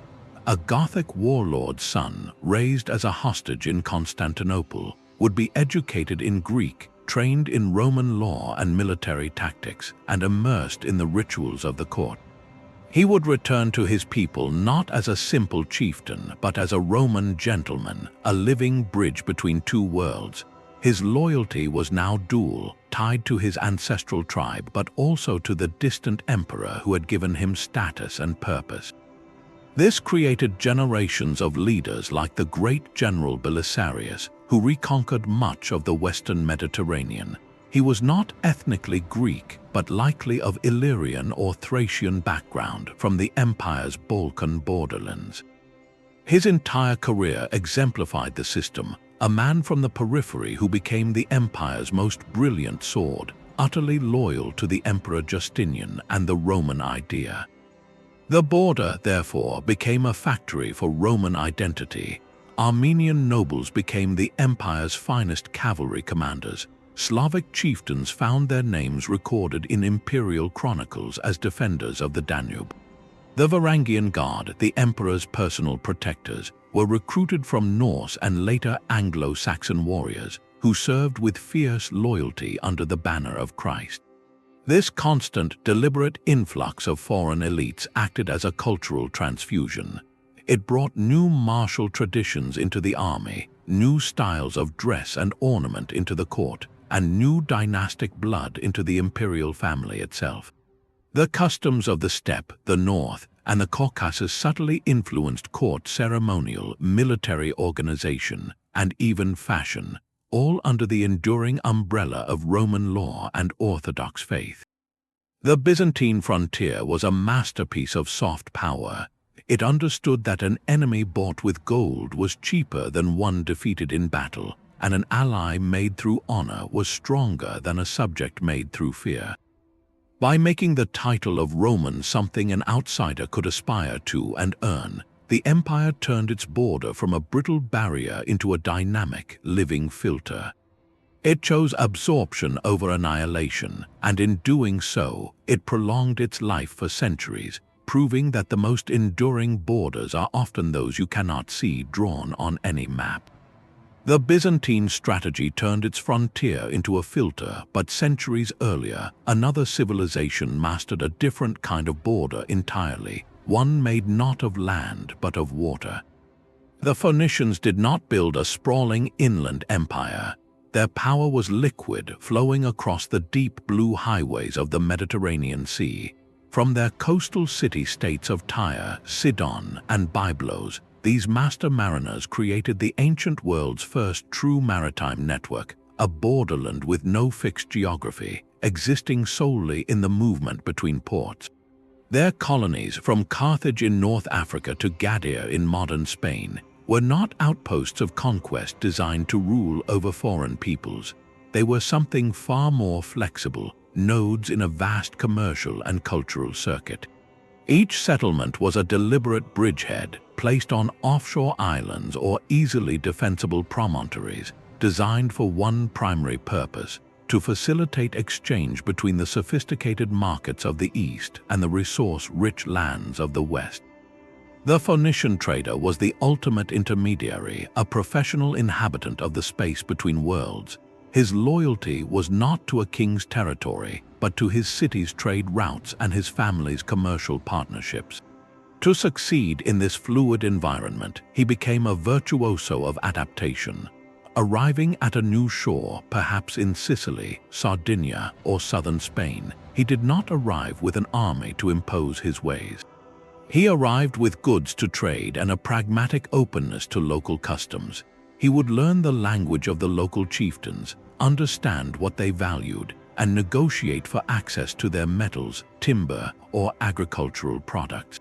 This required a deep, respectful engagement with foreign cultures, not a dismissive conquest of them. This role as cultural intermediary led to fascinating, deliberate acts of synthesis. Take the realm of the gods. The Phoenicians had their own deities like Baal and Astarte, but they understood that spiritual concepts could be powerful diplomatic and commercial tools. When they established Carthage, their greatest colony, they did not simply transplant the gods of Tyre. They engaged in a theological fusion. The Carthaginian mother goddess, Tanit, began to absorb characteristics of local North African deities, and later, under Roman influence, she was syncretized with the Roman goddess Caelestes. This was not a loss of identity, but a strategic expansion of it, creating a divine figure that could resonate with multiple populations within their cosmopolitan trading sphere. The same adaptive genius applied to material culture. Phoenician artisans were legendary for their metalwork, glass, and especially their vivid purple dye. Yet their art rarely exists in a pure form. In Cyprus, their ivories show strong Egyptian influences. In Spain, their jewelry incorporates distinct local Iberian motifs. They were brilliant borrowers and synthesizers, creating hybrid objects that appealed to diverse tastes across the Mediterranean. A wealthy Etruscan noble in Italy might be buried with a silver bowl made by a Phoenician craftsman in Sardinia, decorated with scenes that blend Egyptian, Mesopotamian, and Greek artistic styles, all acquired through this seamless network. Their most enduring export, however, was not a product but a technology of thought, the alphabet. The Phoenician script, with its simple set of consonants, was a revolutionary piece of intellectual software. It was far easier to learn and use than the complex cuneiform of Mesopotamia or the hieroglyphs of Egypt.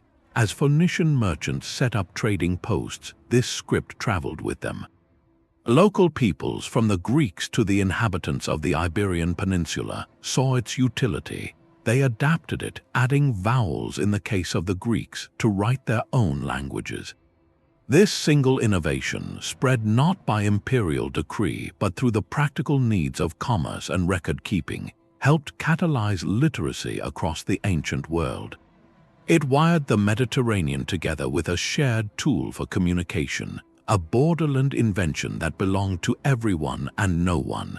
The Phoenician network was a different model of power. It created a cohesive cultural zone, a coin of trade goods, artistic motifs, and technologies, without the need for a centralized emperor or a uniform identity.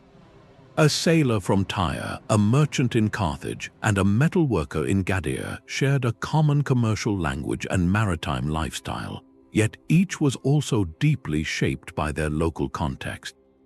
They proved that connection could be a stronger organizing principle than control, that a borderland could be a web you weave rather than a line you defend. Their legacy whispers a compelling question: what is truly more powerful, the empire that stamps its image on the land, or the network that flows through the seams between them, changing everything it touches without ever claiming to rule? Deep in the heart of Asia, a desert held a secret that would rewrite the story of human movement. In the parched sands of the Tarim Basin, in what is now Xinjiang, China, archaeologists made a startling discovery. Perfectly preserved by the dry air and salty earth were hundreds of mummies, some nearly 4,000 years old. Their faces stopped time. They had long noses, fair hair, and wore brightly colored woolen textiles that looked like something from the Celtic bogs of Europe or the highlands of Scotland. They were found with felt hats, woven baskets, and even cheese. To the first Western scholars who saw them, the conclusion seemed obvious.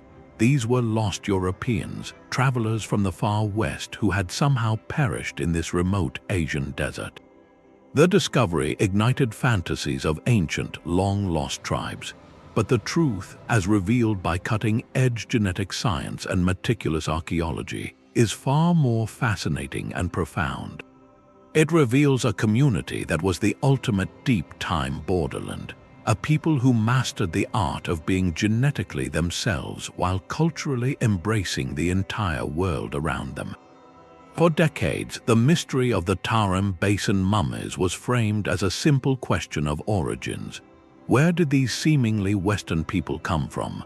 The most popular theory suggested they were migrants from the steppes, descendants of the Yamnaya culture whose movements had reshaped Europe and parts of Asia. Others proposed they were traders from the distant Bactria Margiana archaeological complex to the west. The mummies sat in a museum, their striking features seeming to tell a story of incredible long-distance migration. Then scientists sequenced their ancient DNA. The results were a shock. The mummies were not recent migrants from Europe or the Western steppe at all. Their genetic ancestry was almost entirely from an ancient population of hunter-gatherers who had lived in this part of Asia for millennia, a lineage that had become largely isolated. They showed almost no trace of the steppe pastoralist ancestry that was sweeping across Eurasia at the time. Genetically, they were a local story, an ancient Asian population. This made their physical appearance and material culture even more puzzling. If they weren't newcomers, why did they look and dress in ways that seemed so foreign to the region? The resolution to this paradox lies in understanding their world not as an island but as a nexus. The Tarim Basin is a forbidding place, a vast depression ringed by some of the highest mountains on Earth. Yet those very mountains channeled ancient routes. This was a prehistoric crossroads where ideas and technologies flowed even when large numbers of people did not. While the mummies' genes show isolation, their belongings shout connection. They cultivated wheat and barley, crops first domesticated thousands of miles to the west in the Fertile Crescent. They herded sheep and goats, animals whose domestication also originated far to the west. They made cheese using a kefir-based fermentation process, a technology with roots in the Caucasus. Their woven twill textiles, dyed with vibrant madder red and indigo blue, used weaving patterns identical to those found in contemporary Europe. Their felt making was superb. They lived in houses made of wattle and daub, a building technique common across Eurasia. In essence, they were cultural magpies, selectively adopting the most useful innovations from every direction. They took the farming package from the West, the pastoral knowledge from their neighbors, and the textile arts from distant lands, blending them into a unique and sophisticated desert lifestyle. This creates a stunning portrait of a prehistoric borderland society. The people of the Tarim Basin were not defined by a single origin story. They were defined by their position. They were the ultimate synthesizers, filtering the technological revolutions of the Bronze Age through their own ancient heritage. They did not need massive migration or conquest to participate in a connected world. They needed only to be plugged into the networks of exchange, to be receptive to new ideas that could help them thrive in their harsh environment. Their very bodies, with their distinct local genetics, became the canvas upon which a pan-Eurasian culture was painted. They wore clothes that connected them stylistically to peoples thousands of miles away, while their DNA anchored them firmly to that specific desert valley for generations. They embodied the Borderland principle in its purest form. Identity is not just where you come from, but what you choose to make of the world that flows through your home. The mummies of the Tarim Basin force us to abandon simple stories of pure peoples and wholesale replacement. They show us that even in the deepest past, human communities could be both rooted and cosmopolitan, genetically distinct yet culturally global. Their legacy is not a lost tribe of Europeans, but a masterclass in adaptive living.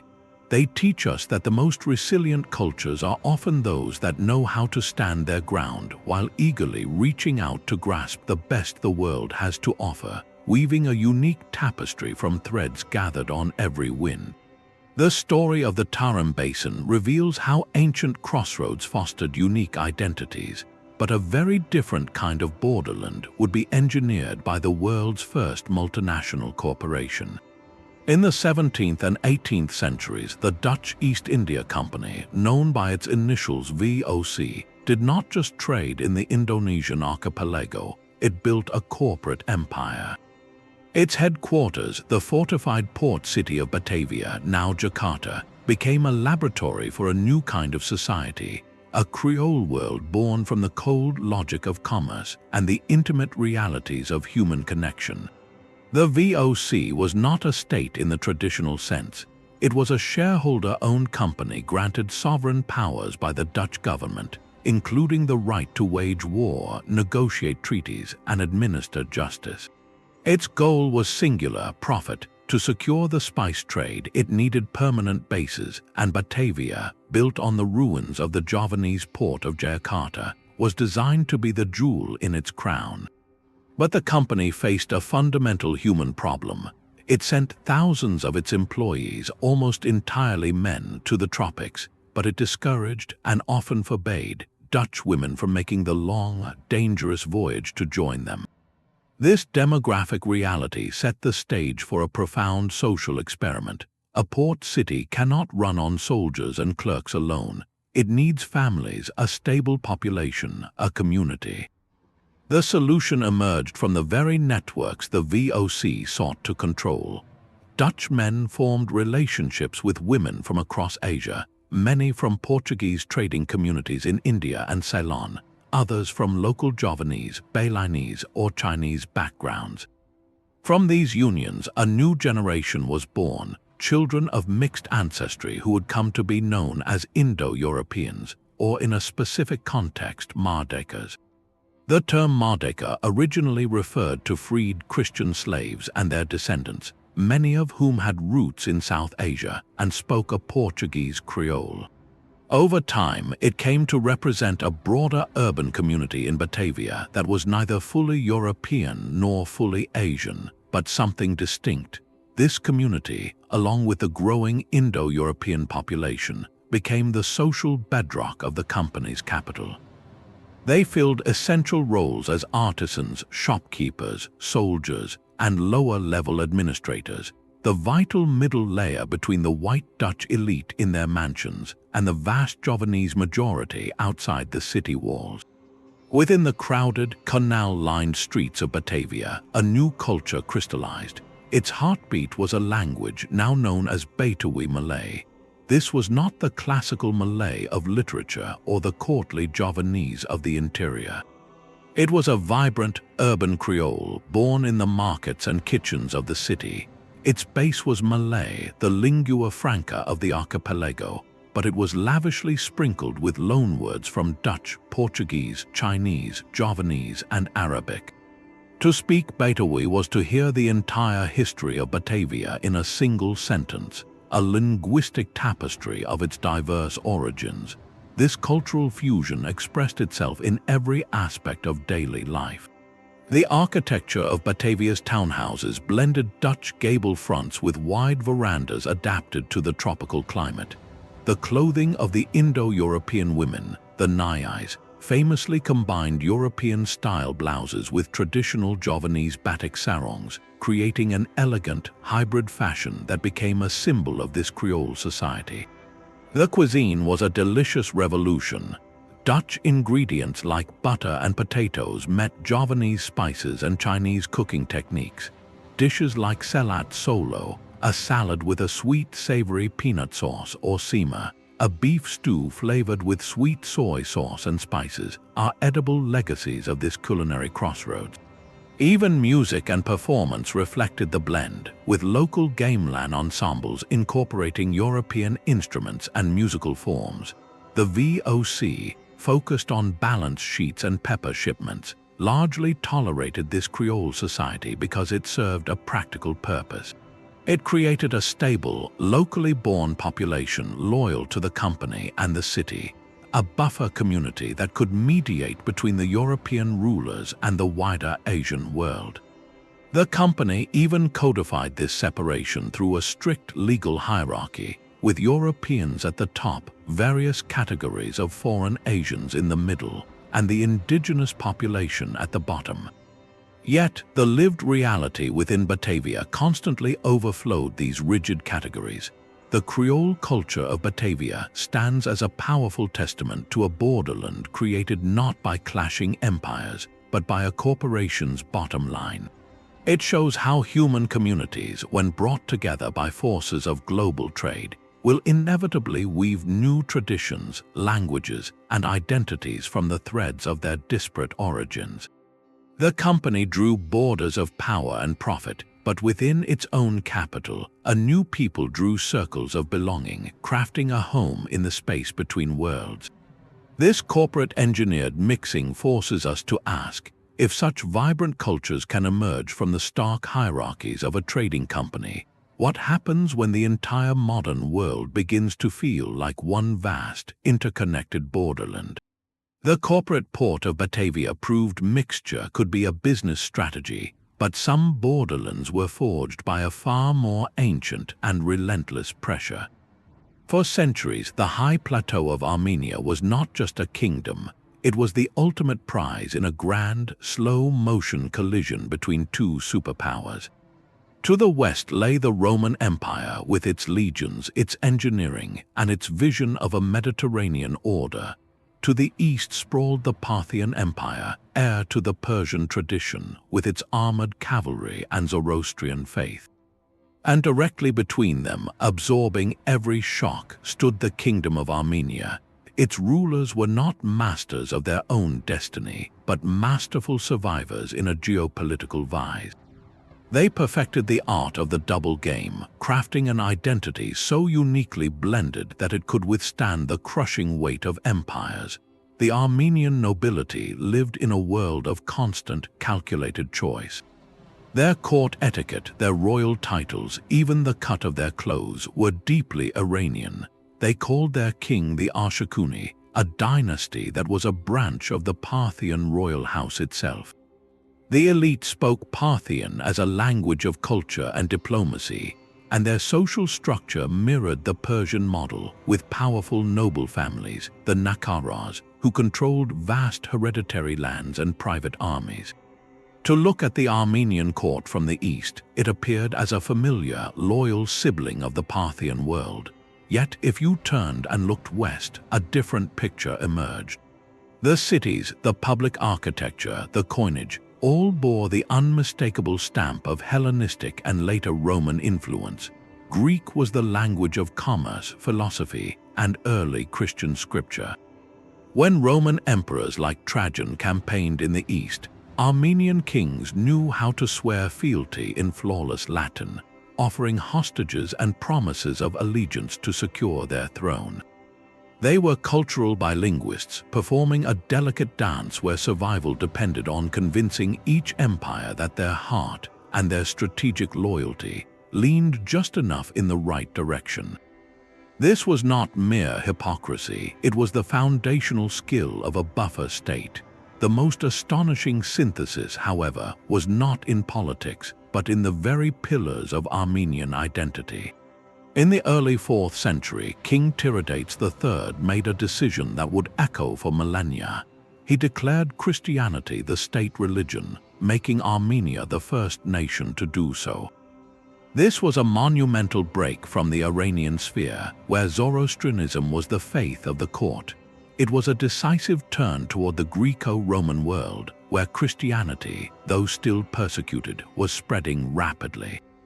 But Armenia did not simply import a foreign faith. It immediately set about making Christianity its own.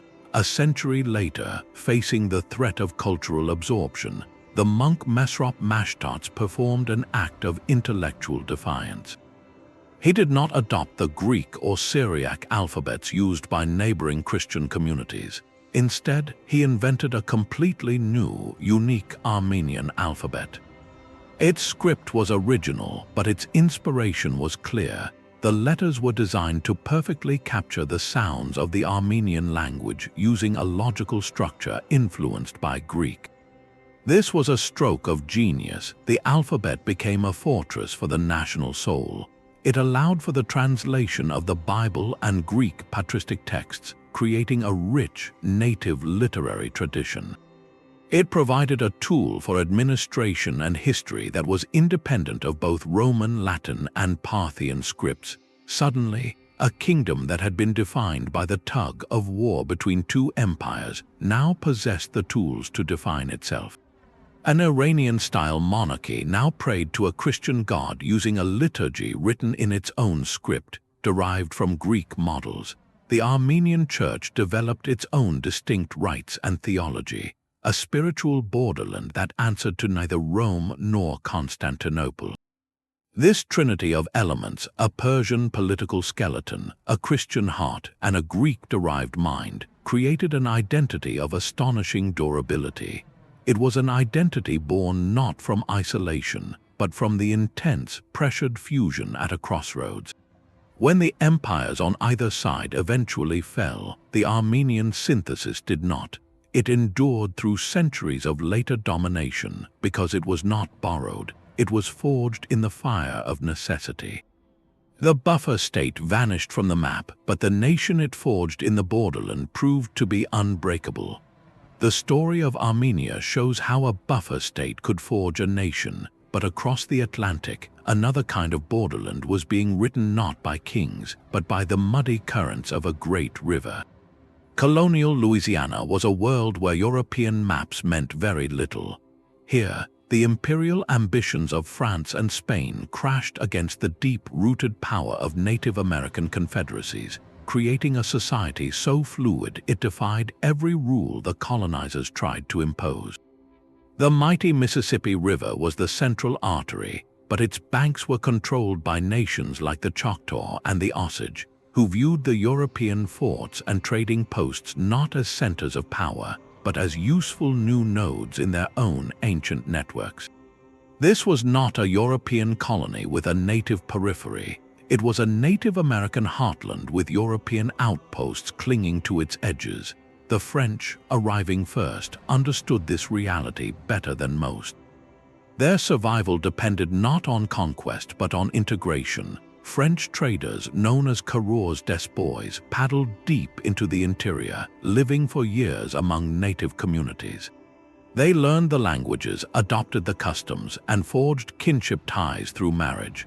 From these unions grew distinct métis communities, children of French fathers and native mothers who became the essential cultural and economic brokers of the region. A métis trader could navigate the formalities of the French commandant in New Orleans and the complex clan politics of a Choctaw village with equal ease. He was not seen as an outsider in either world, but as a relative, a person whose very identity was a bridge. This fluidity extended to the very goods that flowed along the trade routes. European items like guns, metal tools, and cloth were not simply imported luxuries. They were rapidly woven into the existing political economies of native nations. A musket became more than a weapon. It was a symbol of alliance, a gift from a French official to a Choctaw chief to secure military support against a rival tribe or the British. Brightly colored woolen cloth or strouds became essential for ceremonial dress and diplomatic gift-giving, their value measured not in coin, but in the social and political capital they represented. The Choctaw and the Osage were not passive consumers. They were savvy consumers who used European goods to enhance their own power, status, and traditions. They controlled the terms of trade, often pitting the French against the Spanish to get better prices and more favorable treaties.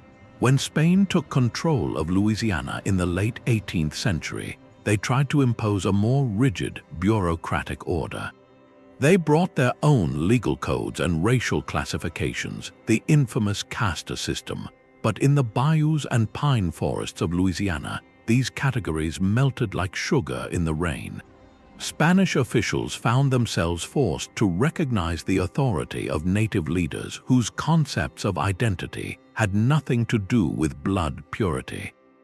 They encountered French-speaking communities who had intermarried with African and native people for generations, creating a spectrum of skin tones and cultures that simply would not fit into neat boxes on a census form. In the streets of New Orleans, a person might be classified as libre de color, a free person of color in a Spanish document, while in the same city, they were part of a vibrant Creole society that blended French, African, and native influences in its food, music, and language. The Spanish attempt to draw hard lines was a failure because the social reality of Louisiana was a web, not a grid. The most powerful testament to this fluid space was its ultimate fate. When the United States purchased the Louisiana Territory in 1803, they believed they were buying empty land. What they actually acquired was a complex, already populated borderland, a tangled world of native sovereignty, Métis communities, and colonial legacies that would defy American attempts at control for decades to come. The history of colonial Louisiana forces a simple but profound correction to our mental map. This was not a frontier where Europe advanced and Native America retreated. It was a middle ground where, for a long and formative period, no single power could impose its will, and everyone, by necessity, learned to live in the mix. High in the thin air of the world's greatest mountains, another kind of borderland took shape, one defined not by a single line but by the meeting of entire spiritual and political weather systems. The Himalayan kingdoms of Nepal, Bhutan, and Sikkim were not remote, isolated fortresses. They were sophisticated high-altitude crossroads, perpetually navigating the gravitational pull of three immense cultural spheres. To the north lay the high plateau of Tibet, with its profound tradition of Vajrayana Buddhism and its periodic political authority. To the south stretched the plains of India, the ancient source of Hindu philosophy, art, and royal precedent. And to the northeast, across formidable passes, loomed the immense authority of the Chinese Empire. Survival and identity in this vertical world required a masterful balancing act, a conscious curation of influences that produced cultures of breathtaking synthesis. Take the Kathmandu Valley, the historic heart of Nepal. For centuries it was ruled by Nuer kings, but its soul was crafted by Nuer artisans. Their work is a visual symphony of confluence. Step into a courtyard in Patan or Bhaktapur, and you might see a temple dedicated to a Hindu deity like Shiva or Vishnu, but look closer at the wood carvings on its struts. Among the divine figures, you will find depictions of Tauras and Bodhisattvas from the Buddhist pantheon. The artisans used the same exquisite technique, the same stylistic language for both. This was not confusion, it was a coherent artistic vision. Nuer metalworkers were famed across Asia for their ritual statues. A single workshop might produce a serene bronze of the Buddha Sakyamuni for a Tibetan monastery 1 week, and a dynamic, multi-armed statue of the Hindu goddess Durga for a local patron the next. The underlying aesthetic, a sensuous elegance and intricate detail, remained distinctly Nuer. This artistic fusion mirrored a lived theological reality. In Nuer Buddhism, which is a unique tradition, Hindu deities are often incorporated as protectors or as manifestations of Buddhist principles. The two systems were not seen as competing truths, but as complementary layers of a single, complex sacred geography. The valley itself was mapped with stupas and shrines that anchored both Buddhist and Hindu narratives into the landscape, creating a spiritual borderland where one could walk from one world to the other in a few paces. This cultural amalgamation was a deliberate political strategy as well. The kings of these Himalayan states often derived their legitimacy from multiple sources. A Bhutanese Druk Gyalpo, or Dragon King, would be the supreme protector of Tibetan-style Buddhism, his authority blessed by revered lamas. Yet, the ceremonial trappings of his court, the concepts of kingship and statecraft, frequently drew from Indian models found in ancient Hindu texts. Royal chronicles would trace a lineage back to Tibetan saints or Indian princes, whichever best served the moment. When dealing with the Chinese Empire or later the British, these rulers became expert diplomats, sending tribute missions to Beijing while simultaneously negotiating treaties with Calcutta, all to preserve their delicate autonomy. They learned to present different faces to different powers, a chameleon-like skill that kept them from being absorbed by any one of their giant neighbors. The Kingdom of Sikkim, before its later incorporation into India, offered another vivid example. Its population included communities of Tibetan origin, the Lepcha people considered the earliest inhabitants, and later Nepali migrants. The state religion was Tibetan Buddhism, established by lamas from the north. Yet, the concept of the kingdom itself was often portrayed as a sacred Baal, or hidden land, a Buddhist idea, but one that sanctified the local mountain deities and spirits revered by the Lepcha. The royal coronation ceremony famously involved rituals from all three communities, a public performance of the kingdom's composite identity. It was a political entity that could only exist by acknowledging and weaving together the threads of its diverse highland tapestry. These Himalayan realms teach us that a borderland can be a curated space. They were not passive recipients of cultural currents from Tibet, India, and China. They were active editors, selecting elements from each that resonated with their local world, and blending them into something that was neither purely one nor the other, but uniquely their own. They took the monastic discipline from Tibet, the epic mythology from India, and the diplomatic language from China, and fused them into stable, enduring kingdoms on the roof of the world. Their legacy asks us to reconsider what independence means in a world of giants. Is it about building walls to keep influences out, or about developing the wisdom to let them in, and the skill to weave them into a pattern of your own design? That river of cultural exchange from the Himalayas to the Mississippi finds a powerful echo in one of history's most famous frontiers. We are taught to see the Roman Empire's border walls as the ultimate symbol of division, a hard line between civilization and barbarism. The very word limes, from which we get limit, suggests a final boundary, but walk the remains of Hadrian's Wall in northern Britain or the stone watchtowers along the Rhine, and a different story emerges from the stones. These were not impermeable barriers, but bustling zones of intense, regulated interaction. The limes was less a locked door and more a sophisticated customs checkpoint and trading post, a filter through which people, goods, and ideas flowed in both directions.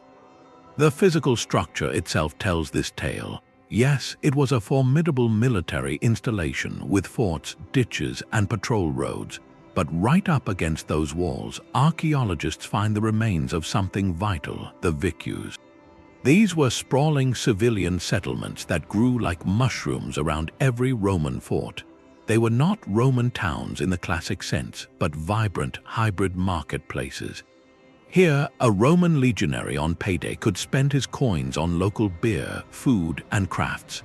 Local farmers from tribes beyond the wall would bring their grain, leather, and livestock to sell directly to the army's quartermasters. Craftsmen from across the empire set up shop to supply the troops, and in doing so, their goods and techniques seeped into local communities. The vicus was the economic engine of the frontier, a space where the Roman military's need for supplies created a prosperous, interdependent economy with the very people they were supposedly guarding against. This interdependence went far deeper than trade. It reshaped the Roman army itself. From the 1st century onward, the legions were increasingly staffed not by men from Italy, but by recruits from the frontier provinces. A young man born in Gaul or Thrace could find prestige, a steady salary, and Roman citizenship after 25 years of service by joining the auxiliaries. These units often retained their native fighting styles, like Syrian archers or North African cavalry, but they fought under Roman standards for Roman generals. Their loyalty was to their unit and to the empire that gave them status. By the empire's later centuries, even the highest military commanders were often men of barbarian birth who had risen through the ranks. The general Stilicho, who defended the Western Empire in its final days, was a Vandal by birth. The frontier, in this sense, was a factory for Roman identity, turning outsiders into the empire's most dedicated defenders. This process of cultural adoption, which scholars call Romanization, was not a one-way street of conquest. It was a subtle negotiation. Local chieftains near the frontier quickly learned that adopting Roman symbols could amplify their own power. They might build a villa in the Roman style, use Roman coins, and send their sons to serve as officers in the auxiliaries. They became bilingual brokers, speaking Latin for administration and their native tongue at home. In return, they gained access to Roman trade networks, legal systems, and political patronage.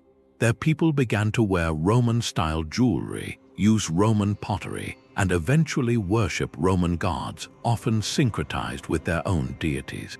A goddess of a local spring might be renamed Minerva, her old power cloaked in a Roman name but her sacred site still honored. This created a fascinating cultural gradient. A day's journey behind the limes, life might look thoroughly Roman with towns, baths, and Latin inscriptions. At the wall itself, it was a blended world of soldiers, traders, and settlers. And just beyond the wall, the influence was still powerfully felt in the goods chieftains possessed and the political alliances they forged. Conflict certainly occurred, but it was punctuated by long periods of stable exchange. The frontier was a membrane, not a wall. It allowed the empire to absorb what it needed from the outside world, soldiers, resources, and even new religious ideas, while projecting its own culture outward. The ultimate proof of this porosity is what happened when the imperial administration finally collapsed. The people living in the frontier provinces did not suddenly stop being Roman or revert to some pure tribal state. They were already a synthesis.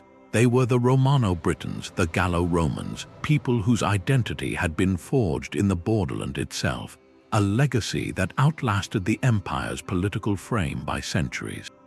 The limes did not mark the edge of the Roman world, it marked the center of a new one.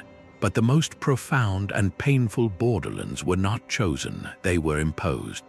The Caribbean plantation complex of the 17th, 18th, and 19th centuries stands as history's most brutal example of a forced borderland.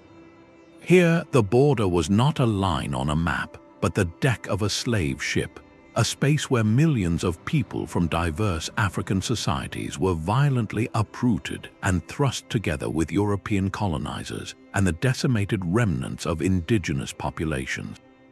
The official records of this system speak only of commodities and labor, of sugar yields and human cargo. They are silent on the most astonishing story of all, the story of how, within this crucible of unimaginable hardship, entirely new cultures were forged from the shattered pieces of the old. This was not a blending of choice, but a synthesis of survival, a testament to the unbreakable human drive to create meaning and community, even in the face of systematic dehumanization. The plantation was designed to erase identity. Enslaved individuals were deliberately mixed from different regions of West and Central Africa to prevent communication and organized rebellion. They spoke different languages, practiced different spiritual traditions, and came from different social structures. The European overseers and plantation owners enforced their own languages and a Christianity often used to justify their authority. The goal was to create a pliable, disconnected workforce, but the human spirit proved impossible to compartmentalize. Out of this enforced proximity, new languages were born. Necessity is the mother of invention, and the need to communicate across linguistic divides, and with the enslavers, gave rise to Creole languages. These are not broken versions of French, English, or Spanish. They are complete, rule-governed languages with their own grammar, born from the fusion of African syntactic structures with European vocabulary. To speak Haitian Creole or Jamaican patois is to hear the sound of a borderland people talking back to power, creating a shared tongue that was entirely their own, a linguistic act of profound resilience. This creative resistance shone brightest in the realm of the spirit. Enslaved Africans were forbidden from practicing their traditional religions, but faith cannot be outlawed, only transformed. What emerged were profound syncretic religions, masterpieces of coded meaning and cultural preservation. In Haiti, the traditions of the Fon, Yoruba, and Congo peoples, among others, merged with the imagery and saints of Roman Catholicism to create Vodou. To the outside eye, a practitioner might be praying to Saint Patrick, but within the community, Saint Patrick was understood as a representation of the serpent spirit Damballa Wido.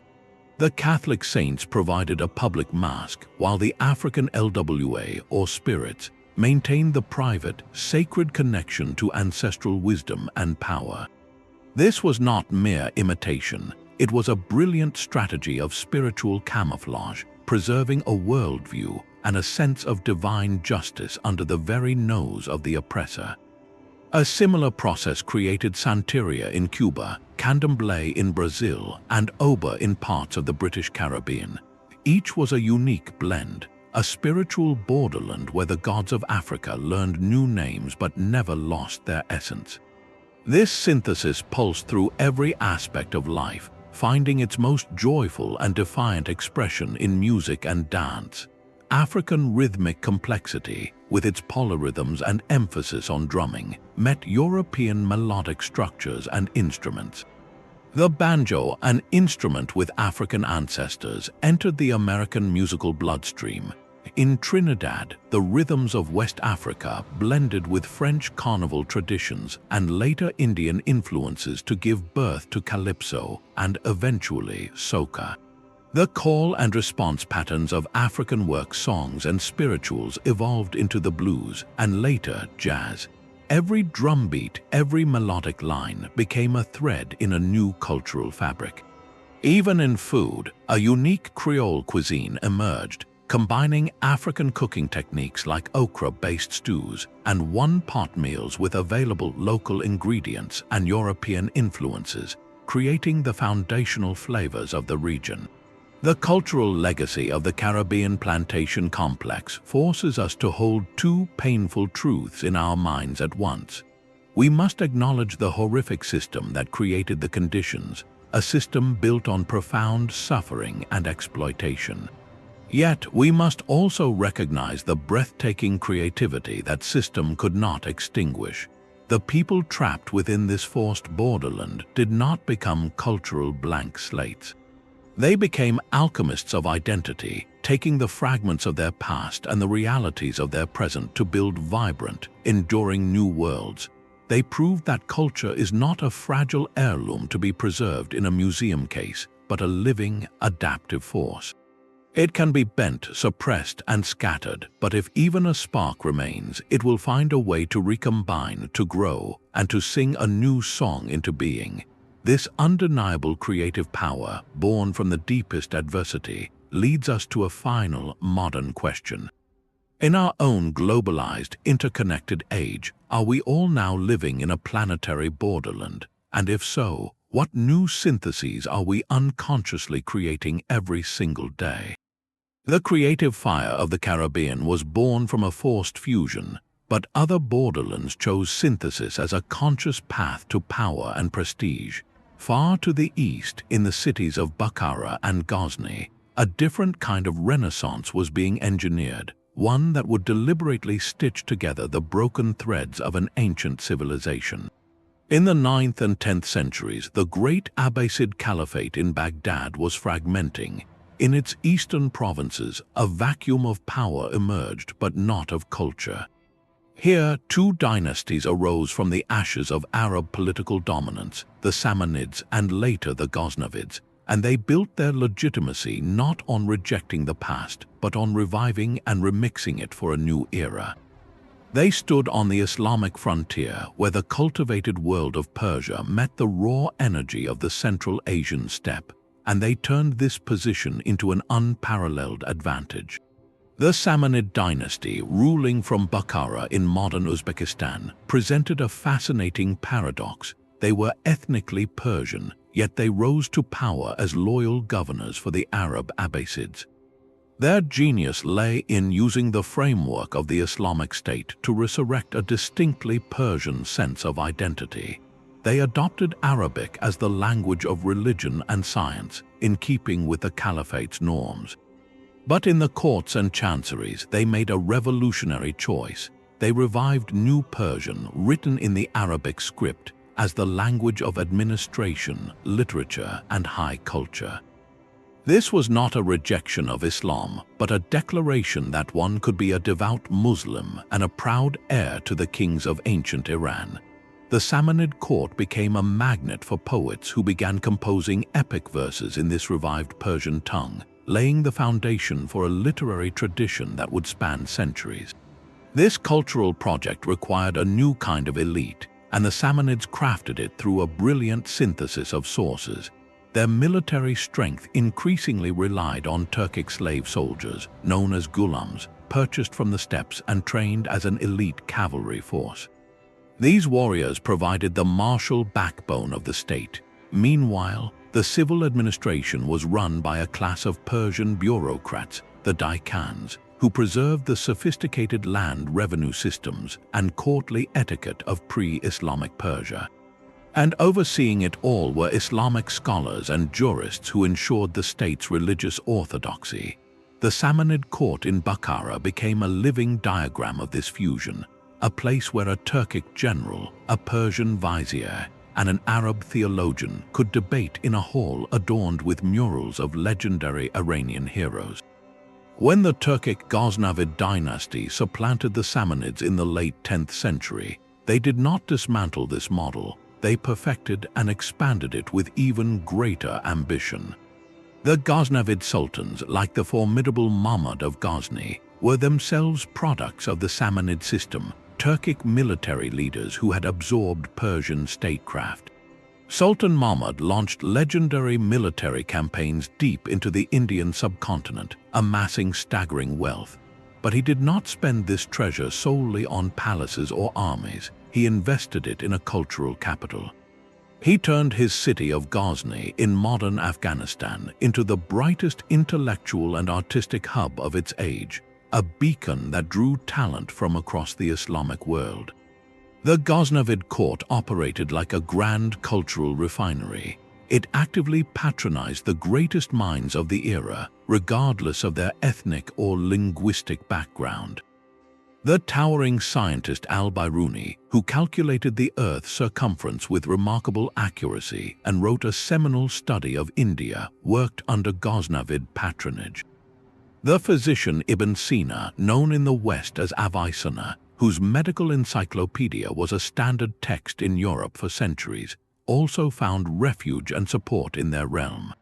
These scholars wrote primarily in Arabic, the international language of science, and the Ghaznavids proudly funded their work, understanding that hosting such luminaries brought immense prestige and solidified their role as defenders of Islamic knowledge. Alongside this Arabic scientific output flourished a new golden age of Persian poetry. The Ghaznavid court became the stage for the poet Ferdowsi, who dedicated 30 years of his life to a single monumental project, the Shahnameh, or Book of Kings. This epic, composed entirely in Persian, wove together the mythological and historical stories of Iran's pre-Islamic past into a unified national saga. It was a breathtaking act of cultural preservation, ensuring that the stories of Rostam, Sohrab, and the kings of old would not be lost to the Arabic literary tide. Sultan Mahmud, the Turkic warrior king, became the patron of the definitive Persian epic, a powerful symbol of how this borderland dynasty saw itself as the custodian of a civilization far older than itself. The result was a courtly culture of stunning cosmopolitanism. A single evening in Ghazni might include a recitation of Ferdowsi's Persian verses about ancient heroes, a lecture from al-Biruni in Arabic on the stars of the Southern Hemisphere, and a war council planning the next season's campaign into India using Turkic tactical terms. The architecture of the city reflected this blend, combining the arched iwans of Persian design with decorative motifs borrowed from the steppe and the spoils of Indian temples. The Ghaznavid state was a hybrid engine powered by Turkic military force, administered by Persian bureaucratic wisdom, and sanctified by Islamic scholarship and Arab scientific learning. The legacy of the Samanid and Ghaznavid courts is a masterclass in borderland statecraft. They did not see themselves as torn between identities, Persian versus Turkic, Islamic versus pre-Islamic.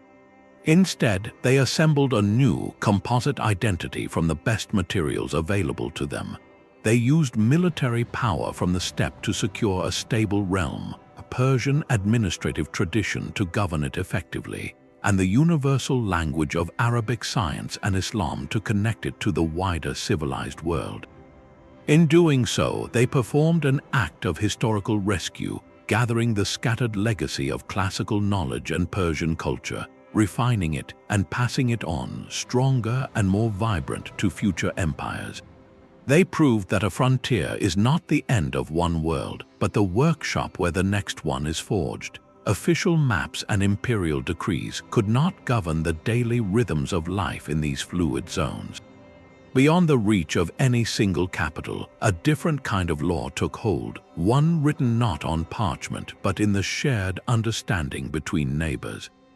These were the unwritten rules, the tacit agreements that formed the true social fabric of the borderland, where the emperor's word grew faint, a handshake between a caravan master and a local chieftain, or a nod between rival soldiers at a remote outpost, held more power than any stamped document.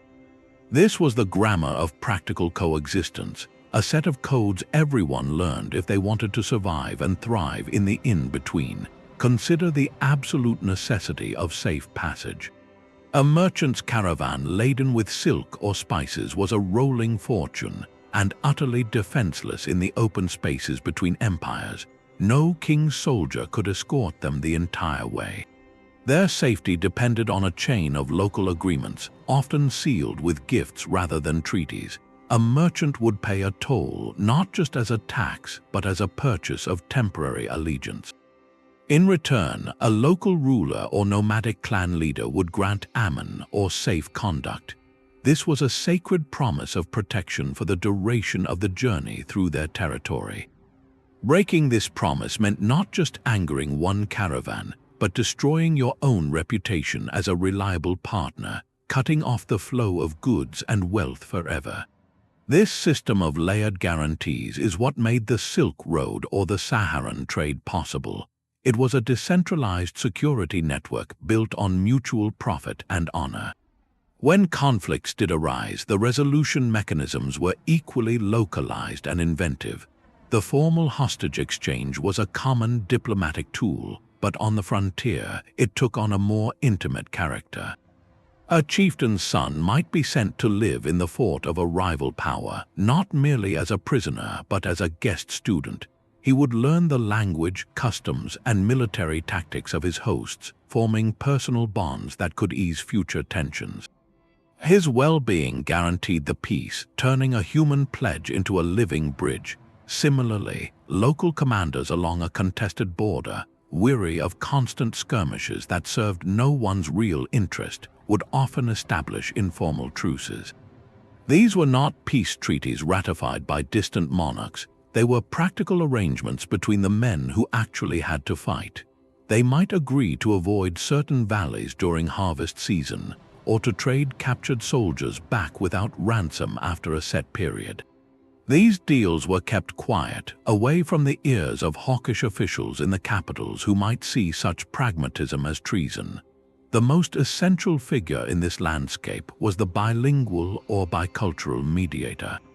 In a market town where three languages echoed, disputes were inevitable.